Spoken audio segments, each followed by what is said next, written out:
ഓം സമസ്തജനകല്യാണേ നിരതം കരുണാമയം നമാമി ചിന്മയം ദേവം സദ്ഗുരും ബ്രഹ്മവിദ്വരം. ധ്യാനം. അന്തര്യശ്ച ബഹിർവിധൂതതിമിരം ജ്യോതിർമയം ശാശ്വതം സ്ഥാനം പ്രാപ്യ വിരാജത്തെ വിനമത അജ്ഞാനമുന്മൂലയൻ പശ്യൻ വിശ്വമപീതമുല്ലസതി യോ വിശ്വസ്യ പാരേ പരഃ തസ്മൈ ശ്രീരമണായ ലോകഗുരവേ ശോകസ്യ ഹന്ത്രേ നമഃ. തസ്മൈ ശ്രീരമണായ ലോകഗുരവേ ശോകസ്യ ഹന്ത്രേ നമഃ. ആദ്യത്തെ 3 ശ്ലോകങ്ങള്. കർത്തുരാജ്ഞയാ പ്രാപ്യത്തെ ഫലം കർമ്മ കിം പരം കർമ്മ തജ്ജഡം കൃതിമഹോദദൗ പതന കാരണം ഫലമശാശ്വതം ഗതി നിരോധകം ഈശ്വരാർപ്പിതം നേച്ഛയാ കൃതം ചിത്തശോധകം മുക്തിസാധകം ഈശ്വരാർപ്പിതം നേച്ഛയാ കൃതം ചിത്തശോധകം മുക്തിസാധകം. നമ്മൾ ഇവിടം വരെയാണ് ചർച്ച ചെയ്തുകൊണ്ടിരുന്നത്. എന്താ നമ്മൾ ചർച്ച ചെയ്തുകൊണ്ടിരുന്നത് ഇത്ര നേരം അല്ലെങ്കിൽ ഇത്ര ദിവസം? അതായത് നമ്മൾ വേദാന്ത ചിന്തനമാണ് നടത്തുക, വേദാന്ത പഠനം തന്നെയാണ്. അതിൽ നമ്മളൊരു കൃതിയാണ് പഠിക്കുക. എന്താ കൃതി? ഉപദേശസാരാണ്. ഇത് പ്രകരണ ഗ്രന്ഥമാണ് നമ്മൾ ഇന്നലെ കണ്ടു. ഓക്കെ, ശാസ്ത്രഗ്രന്ഥം തന്നെ, പക്ഷെ പ്രകരണ ഗ്രന്ഥമാണത്. അപ്പോൾ അതിൽ പ്രധാനമായിട്ടും നമ്മുടെ ലക്ഷ്യമായിട്ടുള്ള മോക്ഷത്തിലേക്ക് നടക്കാനുള്ള സാധനങ്ങളെ അല്ലെങ്കിൽ മാർഗങ്ങളെ കൃത്യമായിട്ട് വിവരിച്ചു തരും. ആര് വിവരിച്ചു തരും? ആചാര്യൻ വിവരിച്ചു തരും. അപ്പോൾ ഒന്ന് രമണ മഹർഷിയുടെ ഉപദേശമായിട്ട് കാണാം, അതെങ്കിലോ ഭഗവാൻ പരമശിവന്റെ തന്നെ ഉപദേശമാണ്. കാര്യം എന്താ? നമ്മൾ കണ്ടു, ഭഗവാന്റെ ഭഗവാൻ കർമ്മഠന്മാർക്ക് കൊടുക്കുന്ന ഉപദേശമായിട്ടാണ് ആ കൃതിയിൽ ഇത് വരുന്നത് എന്ന് നമ്മൾ കണ്ടു. ഓക്കെ, ഇതാണ് എൻ്റെ കോണ്ടെക്സ്റ്റ്. എന്നിട്ട് ഫസ്റ്റ് ഉപദേശം തുടങ്ങുന്നത് തന്നെ എന്താണ്? കർമ്മത്തിനെ പറ്റി പറഞ്ഞുകൊണ്ടാണ്. കാര്യം എന്താണ്? കാര്യം ഈ ഉപദേശം കൊടുക്കുന്നത് കർമ്മഠന്മാരോടാണ്. അപ്പൊ എന്താ പറയുക? കർമ്മം പ്രശ്നമാണ്. കർമ്മം മാത്രമാണെങ്കിൽ പ്രശ്നമാണ്. അങ്ങനെയാണ്, കർമ്മം പ്രശ്നമാണെന്നല്ല, അതെ കർമ്മം പ്രശ്നമാണ്, പക്ഷെ കർമ്മം മാത്രമാണെങ്കിൽ പ്രശ്നമാണ്. കാര്യം എന്താ? ചില കാര്യങ്ങൾ നമ്മൾ അതിൻ്റെ അകത്ത് വിട്ടുപോകും. അപ്പൊ എന്ത് ചെയ്യണം? നമ്മൾ ഓർക്കേണ്ട കാര്യം, കർമ്മം മാത്രമായിട്ട് പൂർണ്ണമാകില്ല, മറിച്ച് ആരുടെ ആജ്ഞയാലാണ് എന്താ കർമ്മത്തിന്റെ ഫലം ഉണ്ടാകുന്നത്? അയാളെയാണ് സത്യത്തിൽ പിടിക്കേണ്ടത്, ഈശ്വരനെയാണ് പിടിക്കേണ്ടത്. ഇനി കർമ്മം പ്രശ്നമാണെന്ന് പറഞ്ഞാൽ നമുക്ക് കർമ്മം ചെയ്യാതിരിക്കാൻ പറ്റുമോ? പറ്റത്തില്ല. ജീവിതത്തിൽ ഒരു നിമിഷം പോലും കർമ്മം ചെയ്യാതിരിക്കാൻ പറ്റില്ല. അപ്പൊ പിന്നെ എന്ത് ചെയ്യും?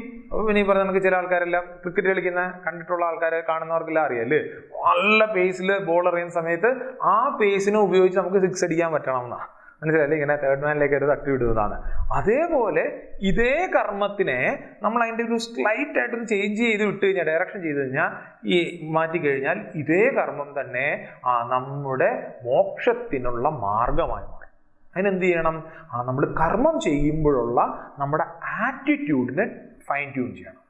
ഓക്കെ, ആ ആറ്റിറ്റ്യൂഡാണ് എന്ത്? കർമ്മയോഗം എന്ന് പറയാം. ഓക്കെ, അപ്പോൾ നമ്മൾ കർമ്മത്തിൻ്റെ പ്രശ്നങ്ങളൊക്കെ കണ്ടു. ഓക്കെ, കുറേ പ്രശ്നങ്ങളൊക്കെ നമ്മൾ കണ്ടു. ഇന്ന് നമ്മൾ ഒന്നുകൂടെ ഒന്ന് കാണും. ഇപ്പോഴല്ല, ഇത് കഴിഞ്ഞിട്ട് ആ പ്രശ്നത്തിൻ്റെ ഫലം എന്താണെന്ന് കാണാൻ വേണ്ടിയിട്ട്. അതിനുശേഷം നമ്മൾ ഇന്നലെ കർമ്മയോഗത്തിനെ പറ്റി വിശദമായിട്ട് കണ്ടു തുടങ്ങി. എന്താ കർമ്മയോഗം?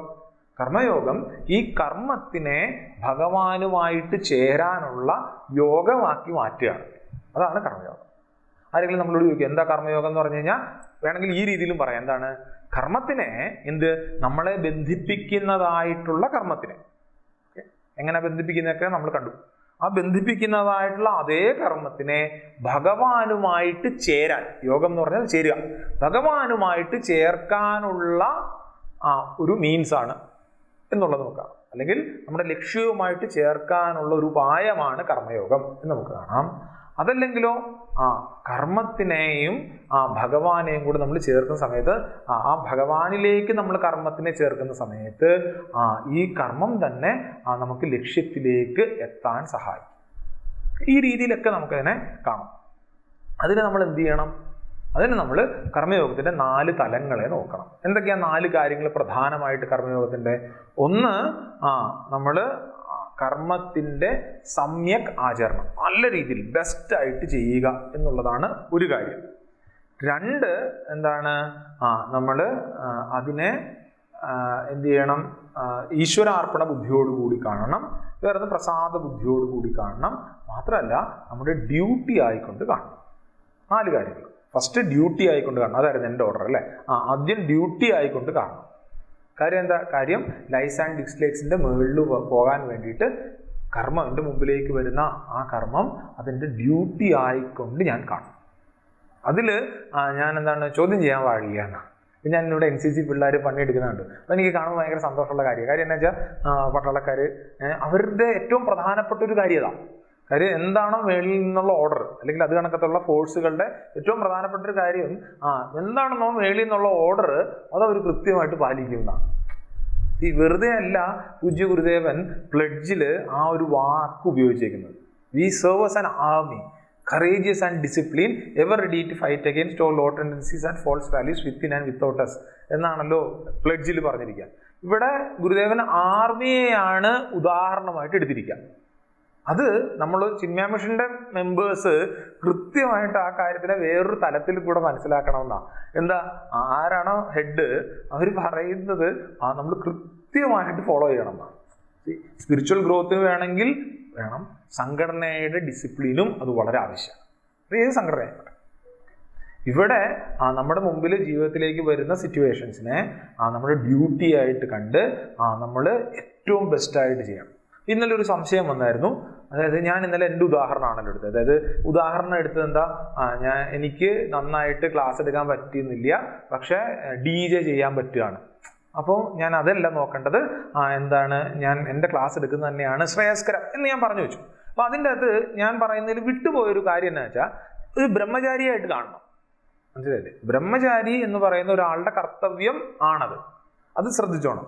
അപ്പോൾ കാര്യം എന്താ വെച്ചാൽ ചോദ്യം വന്നു, അല്ലല്ല നല്ലത് ചെയ്യുന്നതല്ലേ, അതായത് നമുക്ക് കഴിവുള്ളത് അതിനനുസരിച്ചല്ലേ നമ്മൾ നമ്മുടെ പ്രൊഫഷൻ വേണമെങ്കിൽ മാറ്റുന്നത് നല്ലതല്ലേ? അങ്ങനൊരു ചോദ്യം വന്നു. കറക്റ്റാണ്. ഇല്ലില്ല, അതിനു മുമ്പ് എനിക്ക് തിരഞ്ഞെടുക്കാനൊരു ഓപ്ഷൻ ഉണ്ട്. ആ ഓപ്ഷനിൽ ഞാൻ കൃത്യമായിട്ട് തിരഞ്ഞെടുപ്പ് നടത്തിയതിന് ശേഷമാകണം ഞാൻ മുന്നോട്ട് പോകുന്നു. ഇല്ലേ? അപ്പം ഞാൻ എൻ്റെ ആശ്രമത്തിൽ, എൻ്റെ ആശ്രമം എന്താണ്? ബ്രഹ്മചര്യ ആശ്രമത്തിൽ എൻ്റെ ഡ്യൂട്ടി എന്താണോ വരുന്നത് അത് ഞാൻ ചെയ്യണം. എൻ്റെ ആശ്രമത്തിൽ, ബ്രഹ്മചര്യ ആശ്രമം, ഞാൻ ഒരിക്കലും ഒരു ഗൃഹസ്ഥൻ്റെയോ ഒരു വാനപ്രസ്ഥിയുടെയോ ഒരു സന്യാസിയുടെയോ പണിയെടുക്കാൻ പോകരുത്. സന്യാസി ആയാലോ അയാൾ ബ്രഹ്മചാരിയുടെയോ ഗൃഹസ്ഥൻ്റെയോ വാനപ്രസ്ഥിയുടെയോ പണിയെടുക്കാൻ പോകരുത്. ഗൃഹസ്ഥനാണെങ്കിലോ സന്യാസിയുടെ പണിയെടുക്കാൻ പോകരുത്. അങ്ങനെ പോയാൽ അത് കൺഫ്യൂഷനാണ്. ചിന്താവിഷ്ടയായ ശ്യാമള സിനിമ കണ്ടിട്ടില്ലേ? കാര്യം അവിടെ നമുക്ക് കണ്ടന്റ്മെന്റ് കിട്ടതുമില്ല, നമ്മൾ നമ്മുടെ ഡ്യൂട്ടി ചെയ്തിട്ടുമില്ല. വിജയമാഷ് ആര്? ശ്രീനിവാസൻ. അതിൻ്റെ അകത്ത് അദ്ദേഹത്തിൻ്റെതായിട്ടുള്ള ഡ്യൂട്ടി ചെയ്യാതെ എന്ത് ചെയ്തു? സന്യാസ ആശ്രമത്തിലേക്ക് കടക്കാൻ ശ്രമിച്ചു. ഈ രണ്ട് തലത്തിലൊരു പ്രശ്നമാണ്. മനസ്സിലായില്ലേ? അപ്പോൾ എന്താ ചെയ്യേണ്ടത്? എന്താണോ നമ്മുടെ ഡ്യൂട്ടി അത് കൃത്യമായിട്ട് ചെയ്യാം. ഓക്കെ. ഇവിടെ കൺഫ്യൂഷൻ വരും നമുക്ക് ചില സമയത്ത്. അല്ല നമ്മുടെയൊക്കെ അപ്പം പൂജ ചെയ്യണമെന്ന് പറയുന്നു, നമ്മൾ 41 വ്രതം എടുക്കണം എന്ന് പറയും. അതൊന്നും ശരിയല്ലേ? അത് അടുത്ത പോയിന്റുകളായിട്ട് വരും. നമ്മൾ ഇന്ന് തന്നെ തുടങ്ങി വെക്കും. അത് എന്നിട്ട് വിശദീകരിക്കുന്ന അടുത്ത ക്ലാസ്സിലായിരിക്കും. കാര്യം ഇതെല്ലാം സാധനയുടെ പദങ്ങളാണ്. നമ്മൾ കർമ്മത്തിനെ അല്ലെങ്കിൽ കർമ്മത്തിൻ്റെ പ്രോബ്ലത്തിനെ നമ്മൾ എങ്ങനെ നേരിടും? 6 പ്രശ്നങ്ങൾ നമ്മൾ കണ്ടായിരുന്നു. അതിനെ എങ്ങനെ നേരിടും? കർമ്മയോഗ ഭാവത്തിൽ കർമ്മം ചെയ്യണം. ഓക്കെ. അതിൽ ഫസ്റ്റ് സാധനം എൻ്റെ ഡ്യൂട്ടി എന്താണോ, എന്താ നമ്മൾ പറയത്തില്ലേ, മുൻ പിൻ നോക്കാതെ ചെയ്തിരിക്കുന്നത്, അങ്ങനെ ചെയ്യണം. അത് ബെസ്റ്റായിട്ട് ചെയ്യണം. ഓക്കെ. എൻ്റെ ആശ്രമത്തിനനുസരിച്ചുള്ള ബെസ്റ്റായിട്ട്. ഓക്കെ. ചിലപ്പം നമ്മൾ പ്രതീക്ഷിക്കുന്ന നമുക്ക് ഡിസൈഡ് റിസൾട്ട് കിട്ടിയെന്ന് വരത്തില്ല. കുഴപ്പമില്ല. വേറെ കാര്യം പിടിക്കുന്നതിനേക്കാൾ സ്പിരിച്വൽ ലൈഫിൽ ഇതാണ് ശ്രേയസ്കരം. ഓക്കെ. ഒളിച്ചോട്ടമില്ല. അതാണ് പോയിന്റ്. ഒളിച്ചോട്ടമില്ല. അതാണ് വേറൊരു രീതിയിൽ പറഞ്ഞാൽ വൃത്തിയായിട്ട് നമ്മൾ ചെയ്തുകൊണ്ടേയിരിക്കും. ഇനി ഈശ്വരാർപ്പണ ബുദ്ധിയോടുകൂടി ചെയ്യണം. അതെന്താണ്? ഈശ്വരാർപ്പണ ബുദ്ധിയെയും നമ്മൾ രണ്ട് രീതിയിൽ കണ്ടായിരുന്നു ഇല്ലേ? എന്തൊക്കെയായിരുന്നു? ഒന്ന്, ഞാൻ ഭഗവാന് വേണ്ടിയിട്ട് കർമ്മം ചെയ്യും. എങ്ങനെ, ഏത് ഭാവത്തിൽ ചെയ്യും? കാര്യം ഭഗവാൻ എനിക്ക് നൽകിയതിനെ പറ്റി ഞാൻ അവെയർ ആകുമ്പോൾ എൻ്റെ ഉള്ളിൽ അറിയാതെ ആ ഒരു ഗ്രാറ്റിറ്റ്യൂഡ് ഉണ്ടാവും. അപ്പം ഞാൻ എന്ത് ചെയ്യും? ഞാൻ തിരിച്ച് ഭഗവാന് കൊടുത്തു പോകും. അതേപോലെ നമ്മളെ ഹമ്പിളാക്കാൻ വേണ്ടിയിട്ട്, കാര്യം നമുക്ക് സമാധാനത്തോടുകൂടി ഇവിടെ നിൽക്കുക എന്നുള്ളതല്ലോ, നമ്മൾ ആരും അല്ല എന്നുള്ള ഒരു ഭാവം ഉണ്ടായാൽ അത് വളരെ നല്ല കാര്യമാണ്. എന്ന് പറഞ്ഞാൽ ചില ആൾക്കാരുണ്ട് ഭയങ്കര ഷോ ഓഫ് ആയിരിക്കും, ഞാൻ ഭയങ്കര കുനിയനാണെന്ന് പറയും. അങ്ങനല്ല. പിന്നെന്താണ്? ഈ ഹ്യൂമിലിറ്റി നമുക്കുണ്ട് എങ്കിൽ നമുക്ക് ആ ഹ്യൂമിലിറ്റി നമുക്കുണ്ട് എങ്കിൽ ചില സമയത്ത് വേറെ പല പ്രശ്നങ്ങൾ ഏൽക്കാതെ നമുക്ക് ഈ ലോകത്തിൽ കൂടെ കൃത്യമായിട്ട് പോകാൻ പറ്റും. ലീഡേഴ്സിന് വേണ്ട 2 ഗുണങ്ങളെ പറ്റി പറയും. ഒത്തിരി ഗുണങ്ങളുണ്ട്. ലീഡേഴ്സിന് വേണ്ട 2 ഗുണങ്ങൾ. ഒരു ഗുണം, വേറെ ആരോടും അസൂയപ്പെടരുത് എന്നുള്ളതാണ് ഒരു ഗുണം. വേറൊരു ഗുണം ഭയങ്കര ബുദ്ധിമുട്ടാണ്. അത് ഭയങ്കര ബുദ്ധിമുട്ടാണ്, അത് നടക്കത്ത് തന്നെ ഇല്ല. എന്താണെന്നറിയോ? വേറെ ആൾക്കാർക്ക് നമ്മളോട് അസൂയ തോന്നാൻ പാടില്ല. എനിക്ക് വേറൊരാളോട് അസൂയപ്പെടാതിരിക്കാൻ പറ്റുമായിരിക്കും. പക്ഷെ ഞാൻ എന്തെങ്കിലും പെർഫോം ചെയ്യുന്ന സമയത്ത് വേറെ ആരും എന്നോട് അസൂയപ്പെടാൻ പാടില്ലെന്ന് എനിക്കങ്ങനെ പറയാൻ പറ്റും. പക്ഷെ ലീഡർക്ക് വേണ്ട ഒരു ഗുണമായിട്ടാണ് അത് പറയാം ശാസ്ത്രം. അതായത് ഒരു ലീഡറിനെ നോക്കി വേറെ ആരും അസൂയപ്പെടാൻ തോന്നരുത്. പിന്നെയോ അയാൾ എൻ്റേതാണ്, എൻ്റെ കൂടാണ് നിൽക്കുന്നതെന്ന് തോന്നണം എന്നാണ്. നമുക്ക് അങ്ങനെ നോക്കിക്കഴിഞ്ഞാലുണ്ടല്ലോ വലിയ ലീഡേഴ്സിന് നമുക്ക് എടുത്തു പറയാൻ പറ്റില്ല. കാര്യം എന്താ? അവരുടെ ഒരു ബ്രില്യൻസിൽ പല ആൾക്കാർക്കും അറിയാതെ അവരോട് അസൂയ തോന്നിപ്പോകും. കാര്യം അത് അവരുടെ ബ്രില്യൻസ് ആണ്. അവർ മനുഷ്യൻ മാനേജ് ചെയ്യും, അസൂയൊന്നും അവർ മൈൻഡ് ചെയ്യത്തില്ല. പക്ഷെ ഹനുമാൻ സ്വാമിയെ എക്സാമ്പിൾ എടുത്തു കഴിഞ്ഞാൽ ഉണ്ടല്ലോ, ഹനുമാൻ സ്വാമിയോട് ആർക്കും ഒരു വഴക്കില്ല. ഹനുമാൻ സ്വാമി ആരാ? ചിന്നാട്ടിലെ സ്വാമിയല്ല, ഹനുമാൻ ബജറംഗബലി. അദ്ദേഹം എന്താ? അദ്ദേഹത്തിന് ആലോചിക്കൂ, സത്യത്തിൽ എൻ്റെ കാഴ്ചപ്പാടിൽ രാമായണത്തിന്റെ ഹീറോ പുള്ളിയാണ്. ഏറ്റവും ഹീറോയ്ക്ക് ആയിട്ടുള്ള ആക്ട്സ് ഒക്കെ കാണിച്ചേക്കുന്ന ആരാണ്? ഹനുമാനാണ്. പക്ഷെ നായകൻ ആരാണ്? നമ്മൾ ശ്രീരാമൻ എന്ന് പറയും. ആരും ഹനുമാനെ ഇത്രയും ഗംഭീരമായിട്ടുള്ള സൂപ്പർ സാധനങ്ങൾ കാണിച്ചാലും ഹനുമാനാണ്. അയാൾ ആ ദാസഭാവത്തിൽ തന്നെ നിൽക്കുകയും ചെയ്യും. ഇത് സത്യത്തിൽ കഥയ്ക്ക് വേണ്ടിയിട്ടോ അല്ലെങ്കിൽ ഇതിഹാസമായിട്ട് വെറുതെ പറഞ്ഞു വെച്ചാൽ അല്ല, നമ്മളുടെ ജീവിതത്തിലേക്ക് ഉൾക്കൊള്ളിക്കാൻ വേണ്ടതാണ്. ഈശ്വരാർപ്പണ ബുദ്ധി എന്താണ്? നമ്മുടെ ഉള്ളിൽ ഗ്രാറ്റിറ്റ്യൂഡ് കൊണ്ടുവരും. അത് നമ്മൾ ഭഗവാന് വേണ്ടിയിട്ട് ചെയ്യും എന്നുള്ള ഭാവം എടുക്കണം. ഒന്ന്. വേറൊന്ന്, ഈശ്വരാർപ്പണ ബുദ്ധി എന്ന് പറയുന്നത് എൻ്റെ ബെസ്റ്റ് ഞാൻ ചെയ്യും. കാര്യം എന്താ ബെസ്റ്റ് ചെയ്യുന്നത്? കാര്യം എനിക്ക് ഏറ്റവും ഇഷ്ടപ്പെട്ട, എനിക്ക് ഏറ്റവും ബഹുമാനമുള്ള ഒരാൾക്ക് വേണ്ടിയിട്ട് ഞാനൊരു കർമ്മം ചെയ്യുമ്പോൾ ആ കർമ്മം ഓട്ടോമാറ്റിക്കലി ഏറ്റവും ബെസ്റ്റ് ആവും. ഈശ്വരാർപ്പണ ബുദ്ധി കൊണ്ട് ആചാര്യന്മാർ ഉദ്ദേശിക്കുന്നത് എന്താണ്? നീ നിന്റെ ബെസ്റ്റ് ചെയ്യുമെന്നാണ്. കാര്യം നീ ചെയ്യുന്ന എല്ലാ കർമ്മവും ഭഗവാന് വേണ്ടിയിട്ടാണ് ചെയ്യേണ്ടത്. ഇത് നമ്മൾ ഇന്നലെ വിശദീകരിച്ച് കണ്ടായിരുന്നു. എന്നിട്ട് 1-2 കാര്യങ്ങൾ, പോയിന്റ്സ്, ലാസ്റ്റ് ഒരു 3-4 പോയിന്റ്സ് ഓർക്കേണ്ടതാണ് എന്ന് നമ്മൾ പറഞ്ഞു വെച്ചായിരുന്നു. അതിൻ്റെ അകത്ത് ഒരു പോയിന്റ് ആയിരുന്നു എന്താണ്? നമ്മൾ റിസൾട്ട് നമുക്ക് ഭാവിയിൽ എന്താകും എന്ന് അറിയത്തില്ല. ആ ലോങ് റണ്ണിൽ എന്താണ് വരാൻ പോകുന്നതെന്ന് അറിയത്തില്ല. നമ്മുടെ നന്മയ്ക്കായിരിക്കും. പക്ഷെ ഇപ്പോഴെന്ത് ചെയ്യുക? ഇപ്പോൾ ഏറ്റവും ബെസ്റ്റായിട്ട് നമ്മൾ ആക്ട് ചെയ്യും. ഇവിടം വരെയാണ് നമ്മൾ കണ്ടത്. ഇനി ആരെങ്കിലും നമ്മളോട് ചോദിക്കുകയാണ് എന്താണ് കർമ്മയോഗം എന്ന് ചോദിച്ചാൽ, കർമ്മയോഗ ആറ്റിറ്റ്യൂഡാണ്, മറ്റേതാണ്, മറിച്ചാണെന്നെല്ലാം പറയുന്നതിനോടൊപ്പം നമുക്ക് ഒരു ഇക്വേഷൻ ആക്കി പറയുകയാണെങ്കിൽ ഓർത്തിരിക്കാൻ വേണ്ടിയിട്ട് പറയാം, കർമ്മയോഗം ഈസ് ഈക്വൽ ടു ഈശ്വരാർപ്പണ ബുദ്ധി പ്ലസ് പ്രസാദ ബുദ്ധി. എന്താ കർമ്മയോഗം? ഈശ്വരാർപ്പണ ബുദ്ധി പ്ലസ് പ്രസാദ ബുദ്ധി. ഈശ്വരാർപ്പണ ബുദ്ധി വരെ നമ്മൾ കണ്ടു. ഇനി എന്താ ഈ പ്രസാദ ബുദ്ധി? പ്രസാദ ബുദ്ധി എന്ന് പറഞ്ഞാൽ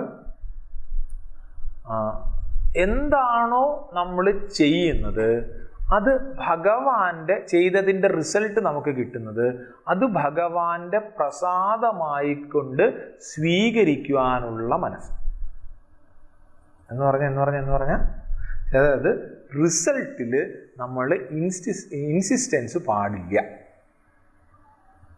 അങ്ങനൊന്നും ഇല്ല സ്വാമി, ഞങ്ങൾ എന്തെങ്കിലും അങ്ങ് ചെയ്ത് വിടത്തേ ഉള്ളൂ. അങ്ങനെയല്ല, നമ്മൾ ഏറ്റവും ബെസ്റ്റ് ചെയ്യണം, അതിനുവേണ്ടി ഫുൾ എഫേർട്ട് ഇടണം.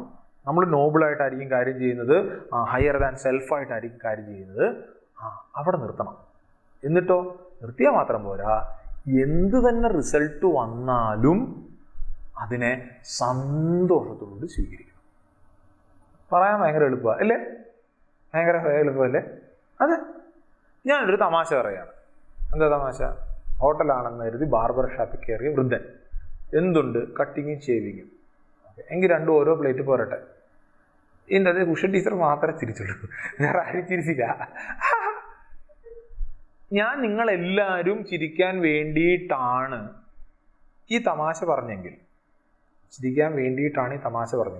നിങ്ങളെല്ലാവരും ചിരിച്ചില്ല എങ്കിൽ എനിക്ക് വിഷമാവും. ആണല്ലോ?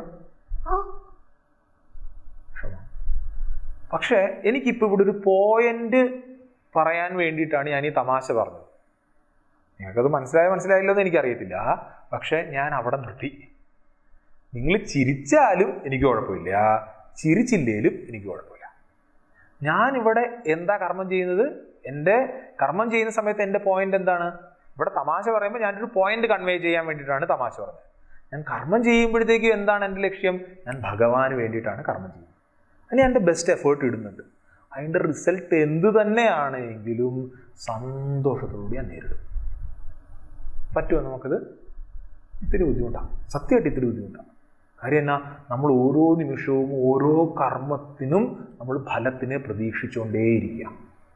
പറയും വിനാഫലമുദ്ദിശ്യ മന്ദോ വിന പ്രവർത്തത. കാളിദാസനാണെന്ന് തോന്നുന്നു പറയാം. വിനാഫലമുദ്ദിശ്യ മന്ദോ വിന പ്രവർത്തത. മന്ദന്മാർ പോലും, ബോധമില്ലാത്തവന്മാർ പോലും ഒരു ഫലം പ്രതീക്ഷിക്കാതെ കർമ്മം ചെയ്യുക. ഇതാണ് വളരെ തെറ്റായിട്ട് നമ്മുടെ ആചാര്യന്മാരെ കുറ്റം പറഞ്ഞുകൊണ്ട് ഇവിടെ പല ആൾക്കാരും എടുത്ത് അടിക്കുന്നത്. കർമ്മണ്യേ വാധികാരസ്ഥേ വലേഷു കഥാജന എന്നെല്ലാം പറഞ്ഞിട്ട് പറയും, കണ്ടോ ഇവിടുത്തെ എന്നാ സവർണവർഗീയ ഫാസിസ്റ്റ് ബ്രാഹ്മണിക്കൽ ഹെഗിമണി ആ ആൾക്കാർ പാവപ്പെട്ടവനെ കൊണ്ട് പണിയെടുപ്പിക്കാൻ വേണ്ടിയിട്ട് ഒരു ശ്ലോകം ഭഗവത്ഗീതയിൽ കൊണ്ടുവന്നു. എന്താ ശ്ലോകം? കർമ്മം ചെയ്യുന്നതാണ് നിന്റെ ഉത്തരവാദിത്വം, അതിൻ്റെ പൈസ ചോദിക്കാൻ പാടില്ല. അങ്ങനല്ല സാധനം. സത്യത്തിൽ നമ്മളൊന്ന് ആലോചിച്ച് നോക്കിയേ, നമുക്ക് എന്തിനാണ് അധികാരമുള്ളത്? നമുക്ക് സത്യം പറഞ്ഞാൽ കർമ്മം ചെയ്യാൻ മാത്രമേ അധികാരമുള്ളൂ. അധികാരമുള്ളതെന്ന് പറഞ്ഞു കഴിഞ്ഞാൽ നമുക്ക് സത്യം പറഞ്ഞാൽ അതിന് മാത്രമേ കഴിയത്തുള്ളൂ. നമുക്ക് ഇൻസിസ്റ്റ് ചെയ്യാൻ പറ്റുമോ എന്ത് റിസൾട്ട് കിട്ടണം എന്നുള്ളത്? ഇന്നത്തെ കഥ പറയാം. ഇന്നിപ്പം നടന്ന കഥ നിങ്ങളൊക്കെ, ഞാനും സന്തോഷിയും കൂടെ ഇവിടെ ഇരുന്നിട്ട് ഇത് കുത്തുന്നത് കണ്ടായിരുന്നോ? എല്ലാ ദിവസവും ഞാൻ വന്നിട്ട് ഇത് വെറുതെ വെച്ച് കയറുന്ന സാധനമാണ്. ഞങ്ങളിരുന്ന് തല തിരിച്ച് കുത്തിയിട്ട് അതിൻ്റെ അകത്ത് കയറുന്നില്ല, ഇതിൻ്റെ അകത്ത്, ആ ട്രൈപോഡിൻ്റെ അകത്ത്. ഇത് കഴിഞ്ഞിട്ട് അപ്പോൾ എല്ലാവരും നോക്കിയിരിപ്പുണ്ട്, ഞങ്ങളിങ്ങനെ തിരിച്ചുകൊണ്ടിരിക്കുക. എനിക്കറിയത്തില്ല, പിന്നെ പെട്ടെന്ന് പ്രക് എന്ന് പറഞ്ഞ് കയറി. സത്യമായിട്ട് നമ്മൾ ശാന്തമാകൂ എന്ന് പറഞ്ഞ് കയറി. വേറൊരു കാര്യം നോക്കി, എല്ലാ ദിവസവും ഇത് തുറന്നിടുന്ന ബാബുചേട്ടൻ ഇത് തുറന്ന് വിട്ടുപോയതല്ല. ഇവിടെ എന്തായിട്ടൊരു മീറ്റിംഗ് ഉണ്ടായിരുന്നു. ആ മീറ്റിംഗ് കഴിഞ്ഞിട്ട് അവർ പൂട്ടിയിട്ട് അങ്ങ് പോയതാ. ഇത് തുറന്ന് കിടക്കുമെന്ന് ബാബുചേട്ടൻ വിചാരിച്ചാണ്. പുള്ളി ഓടിപ്പോയി താക്കോൽ എടുത്തുകൊണ്ട് വന്നു. ആ താക്കോലല്ല. പുള്ളി പിന്നെ ഓടിപ്പോയി. അത് കഴിഞ്ഞിട്ട് തിരിച്ചു വിടുന്നു. ഇവിടെ വന്നപ്പോഴെന്താ, ഇവിടെ ഇന്നലെ എല്ലാം സെറ്റ് ചെയ്ത് വെച്ചിരുന്ന ഈ സാധനങ്ങളെല്ലാം മാറ്റി വെച്ചിരിക്കുക. മനസ്സിലായല്ലേ? ഈ സമയത്ത് ഞാൻ ഈ വർക്ക് ചെയ്യുന്ന സമയത്ത് ഞാൻ ഇങ്ങനാണ് വർക്ക് ചെയ്യുന്നതെങ്കിലോ, ഇങ്ങനെ നിന്നിട്ടാണ്, എൻ്റെ മനസ്സ് അങ്ങനെ നിന്നിട്ടാണ് ഇത് കയറാൻ പറ്റുന്നില്ല എന്ന് പറഞ്ഞാൽ മൂന്നാമത്തെ ഇതിന് ചിലപ്പോൾ അത് ഒടിഞ്ഞു പോയാൽ. നമ്മൾ പലപ്പോഴും നമ്മളൊരു കർമ്മം ചെയ്യുമ്പോൾ അതിൻ്റെ ഫലത്തിനെ മനസ്സിൽ കണ്ടിട്ട് നമ്മൾ ഇങ്ങനെ നിന്നിട്ടായിരിക്കുമോ കർമ്മം ചെയ്യുക? ആണല്ലോ. നമ്മൾ ഓരോരുത്തരും, ഞാൻ ഉൾപ്പെടെ ചില സമയത്ത് ഈ ഒരു കാര്യത്തിൽ നിന്ന് പുറത്തോട്ട് കടക്കാൻ വേണ്ടിയിട്ടാണ് ആചാര്യന്മാർ ഫലത്തിനെ പ്രതീക്ഷ വെക്കണ്ട. അതായത് ഫലത്തിനെ പ്രതീക്ഷ വെക്കണ്ടെന്ന് വെച്ചാൽ ഫലം മേടിക്കരുത് എന്നല്ല. ഞാൻ ചെയ്ത കർമ്മത്തിന്റെ ഫലം എനിക്ക് കിട്ടുമെന്ന്, അതെനിക്ക് മേടിക്കാതിരിക്കാനും പറ്റത്തുമില്ല എന്ന്. പിന്നെന്താ, ഇന്ന ഫലം വേണമെന്ന് ഇൻസിസ്റ്റ് ചെയ്യരുത്. എന്ത് തന്നെ വന്നാലും ഞാൻ സന്തോഷത്തോടുകൂടി നേരിടും. ഇതാണ് പോയിന്റ്. അല്ലാതെ എനിക്ക് ഫലം കിട്ടരുതെന്നല്ല. കാര്യം എന്താണെന്നറിയോ, ഞാൻ ഇന്നലെ സൂചിപ്പിച്ചില്ലേ, ഈശ്വരാർപ്പണ ബുദ്ധി കൃത്യമായിട്ട് നമുക്ക് ചെയ്യാൻ പറ്റണം എന്നുണ്ടെങ്കിൽ, ഡൂ ദി ബെസ്റ്റ്, എനിക്ക് എൻ്റെ ബെസ്റ്റ് ചെയ്യണം എന്നുണ്ടെങ്കിൽ ഈ പ്രസാദ ബുദ്ധിയുടെ ബാക്കിങ് വേണം. എങ്ങനെയാണെന്ന് പറഞ്ഞുതരാം. ഗുരുദേവൻ വളരെ രസകരമായിട്ട് അല്ലെങ്കിൽ ഗംഭീരമായിട്ട് ഗുരുദേവൻ പറയും, നമുക്ക് 3 ലീക്കേജുകൾ ഉണ്ട്. കേട്ടിട്ടുണ്ടോ? അത് 3 ലീക്കേജുകൾ. അതായത് നമ്മുടെ ഒരു കാര്യം ചെയ്യുന്നതിൻ്റെ നമ്മുടെ എനർജി 3 സ്ഥലത്തൂടാണ് ഇത് പോകുന്നത്. നമ്മൾ ഈ വെള്ളം അടിക്കില്ലേ ഓസിൽ, ആ ഓസിൽ 3 കിഴുത്തുണ്ട് എങ്കിൽ ഏറ്റവും മെയിൻ കിഴുത്തയില്ലേ, അതിൽ കൂടെ വരുന്ന അല്ലെങ്കിൽ ആ ഓസിൽ കൂടെ വരുന്ന വെള്ളത്തിൻ്റെ പവർ എത്ര കാണും? 3 സ്ഥലത്തൂടെ വെള്ളം പൊയ്ക്കൊണ്ടിരിക്കുക. അപ്പം നമുക്ക് ഓരോരുത്തർക്കും ഒരു കർമ്മം ചെയ്യുന്ന സമയത്ത് ഈ 3 ലീക്കേജുകളുണ്ട് എന്ന് ഗുരുദേവൻ പറയും. എന്നിട്ട് പറയും ഈ ലീക്കേജിനെ 3നെ നമ്മൾ അടയ്ക്കണം. എന്താ 3 ലീക്കേജ്? ഒന്നാമത്തത് worries of the past. Memories of the past. എന്താ? പണ്ട് നടന്ന കാര്യങ്ങളെ ഓർത്ത് ഞാൻ എന്ത് ചെയ്യും? വിഷമിച്ചുകൊണ്ടിരിക്കും. കണക്ക് പരീക്ഷ നിങ്ങൾക്ക് എല്ലാവർക്കും ഇഷ്ടമാണോ? ഇഷ്ടമാണെന്നെല്ലാം പറയും. ഇപ്പോൾ ഒന്നുകൊണ്ട് ഇടിയിക്കുക, അപ്പം കാണാമെന്നാ. വേണ്ട. ഞാൻ പിള്ളേരോട് സംസാരിച്ചാറാണ് എനിക്ക് സാധാരണ രീതിയിൽ ഈ കണക്ക് പരീക്ഷയുടെ ഇതേ വരത്തുള്ളൂ. എനിക്ക് കണക്കും ഫിസിക്സും ഒന്നും ഇഷ്ടമല്ലായിരുന്നു, അതുകൊണ്ടാണ്. പോട്ടെ, അല്ലെങ്കിൽ പോട്ടെ. വേറെന്താ കഥ? ഉദാഹരണം പറഞ്ഞാൽ ഒരാളെ കല്യാണം കഴിപ്പിച്ചു വിടും. ഇവിടെ ഉള്ളവരെല്ലാവരും കല്യാണം കഴിച്ചല്ലേ ആണെന്ന് തോന്നുന്നു, ഞാൻ ഒഴിച്ച്. അപ്പോൾ ഈ കല്യാണം കഴിച്ച് വിടുന്ന സമയത്ത് പെൺകുട്ടിയുടെ പറയും, വീട്ടുകാരൊക്കെ പറഞ്ഞ് പേടിപ്പിച്ചിട്ടുണ്ടോ മക്കളെ, അവിടെ ചെന്നാൽ വൃത്തിയായിട്ട് ആഹാരമൊക്കെ ഉണ്ടാക്കണം, നിനക്ക് ഉണ്ടാക്കാൻ പറ്റുമോടി? ഈ കൊച്ചാണെങ്കിൽ ഒന്നും പഠിച്ചിട്ടില്ല എന്ത് ആഹാരം ഉണ്ടാക്കാൻ. കൂടെ 3 പ്രാവശ്യം എങ്ങാണ്ടാണ് സാമ്പാർ ഉണ്ടാക്കി നോക്കിയേക്കുന്നത്. ഇവർ ആദ്യത്തെ ദിവസം വീട്ടിൽ ചെന്നു. ആദ്യത്തെ ദിവസം കുഴപ്പമൊന്നുമില്ല. 2 ദിവസം കഴിഞ്ഞപ്പോഴത്തേക്കും ഇപ്പോൾ ആദ്യമായിട്ട് കിച്ചണിൽ കയറിയ സമയത്ത് അമ്മായി അമ്മ പറഞ്ഞു, മോളെ ഇവിടെ ഉള്ളവരെല്ലാവരും മറ്റേ ഭോജനപ്രിയരാണ്, നിനക്ക് ഏതൊക്കെ ഇതുണ്ടാക്കാൻ അറിയാം? അറിയാതെ പറഞ്ഞു ഈ സാമ്പാറെന്ന്. അങ്ങനെയാണെങ്കിൽ ഇന്നത്തെ സാമ്പാർ മോളുണ്ടാക്കുന്നത് നമുക്കൊന്ന് കണ്ടാലറിയാമല്ലോ എന്ന് പറഞ്ഞു. ഇപ്പോൾ ആകെ കൂടെ 3 പ്രാവശ്യമാണ് ഈ സാമ്പാർ ഉണ്ടാക്കിയേക്കുന്നത്. 3 പ്രാവശ്യം, ഒരു പ്രാവശ്യം ഉപ്പ് കൂടി, വേറൊരു പ്രാവശ്യം അടുക്കി പിടിച്ചു, വേറൊരു പ്രാവശ്യം പുളി കൂടിയെന്ന് വെച്ചോ. അങ്ങനെയാണെങ്കിൽ ടെൻഷനോടുകൂടിയാണ് ഈശ്വര എന്താവും എന്ന് പറഞ്ഞിട്ടാണ് സാമ്പാർ ഉണ്ടാക്കുന്നതെങ്കിൽ ചിലപ്പോൾ സാമ്പാർ നന്നാവുമായിരിക്കും, പക്ഷെ പൂർണ്ണത വരുമോ എന്നുള്ളതാണ് ചോദ്യം. സാമ്പാർ ചിലപ്പോൾ നന്നാവുമായിരിക്കും. നമ്മൾ ചിലപ്പോൾ നമ്മുടെ ജീവിതത്തിൽ ചില കാര്യങ്ങൾ ചെയ്യുമ്പോൾ പഴയ കാര്യങ്ങൾ നമ്മൾ ചിന്തിച്ചിട്ടാണ് എന്താകും എന്ന് പറഞ്ഞിട്ടാണ് ചെയ്യുന്നതെങ്കിൽ എനിക്ക് എൻ്റെ ബെസ്റ്റ് കൊടുക്കാൻ പറ്റിയെന്ന് വരത്തില്ല. പലപ്പോഴും പഴയതിനെ ഓർത്തിട്ടുള്ള ചിന്തകൾ എൻ്റെ ബെസ്റ്റിനെ എനിക്ക് കൊണ്ടുവരുന്നതിൽ പ്രോബ്ലം ഉണ്ടാകും. എല്ലാ കാര്യത്തിലും.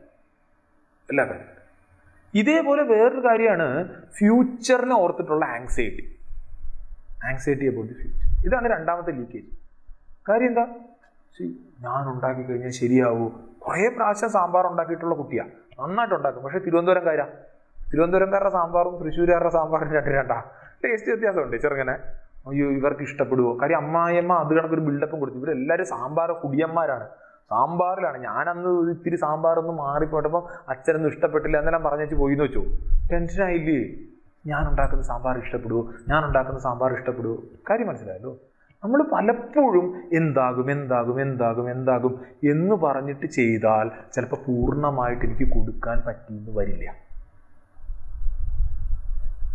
മൂന്നാമത്തെ പ്രശ്നം, ഇതാണ് ഏറ്റവും കൂടുതൽ ആൾക്കാർക്കുള്ളത്, ഞാൻ ഉൾപ്പെടെയുള്ള എല്ലാവർക്കും ഉള്ള ഒരു കാര്യം എന്താണ്? Excitement in the present. ഒരു കർമ്മം ചെയ്യുന്ന സമയത്ത് മനസ്സിങ്ങനെ കടകടകടകടകടകടാന്ന് അടിച്ചുകൊണ്ടിരിക്കും. മോള് സാമ്പാർ ഉണ്ടാക്കുന്നതെന്ന് കാണട്ടെ, ഞാൻ അടുത്ത് നിന്ന് സാമ്പാർ ഉണ്ടാക്കുന്നത് കാണാൻ അമ്മ നിൽക്കുകയാണെന്ന് വെച്ചു. നന്നായിട്ട് ഉണ്ടാക്കുന്ന കൊച്ചായിരിക്കും, പക്ഷെ കൈ കുറച്ച് ഉപ്പ് കൂടുതലിട്ടു. എന്ത് ചെയ്യാനാ? നമ്മളും അങ്ങനല്ലേ പല സമയത്തും. കുട്ടികളൊക്കെ പറയുന്ന ഒരു ഇതുണ്ട്, എന്താ പരീക്ഷയ്ക്ക് മുമ്പ് എനിക്ക് ആ ചോദ്യം അറിയായിരുന്നു, പരീക്ഷയ്ക്ക് ശേഷം അയ്യോ ഇതായിരുന്നോ ഞാൻ ഇങ്ങനെ തെറ്റിച്ചതെന്ന്. കാര്യം എന്നാ? ആ പരീക്ഷ സമയത്ത് പ്രശ്നമാക്കിയിട്ടുണ്ട്.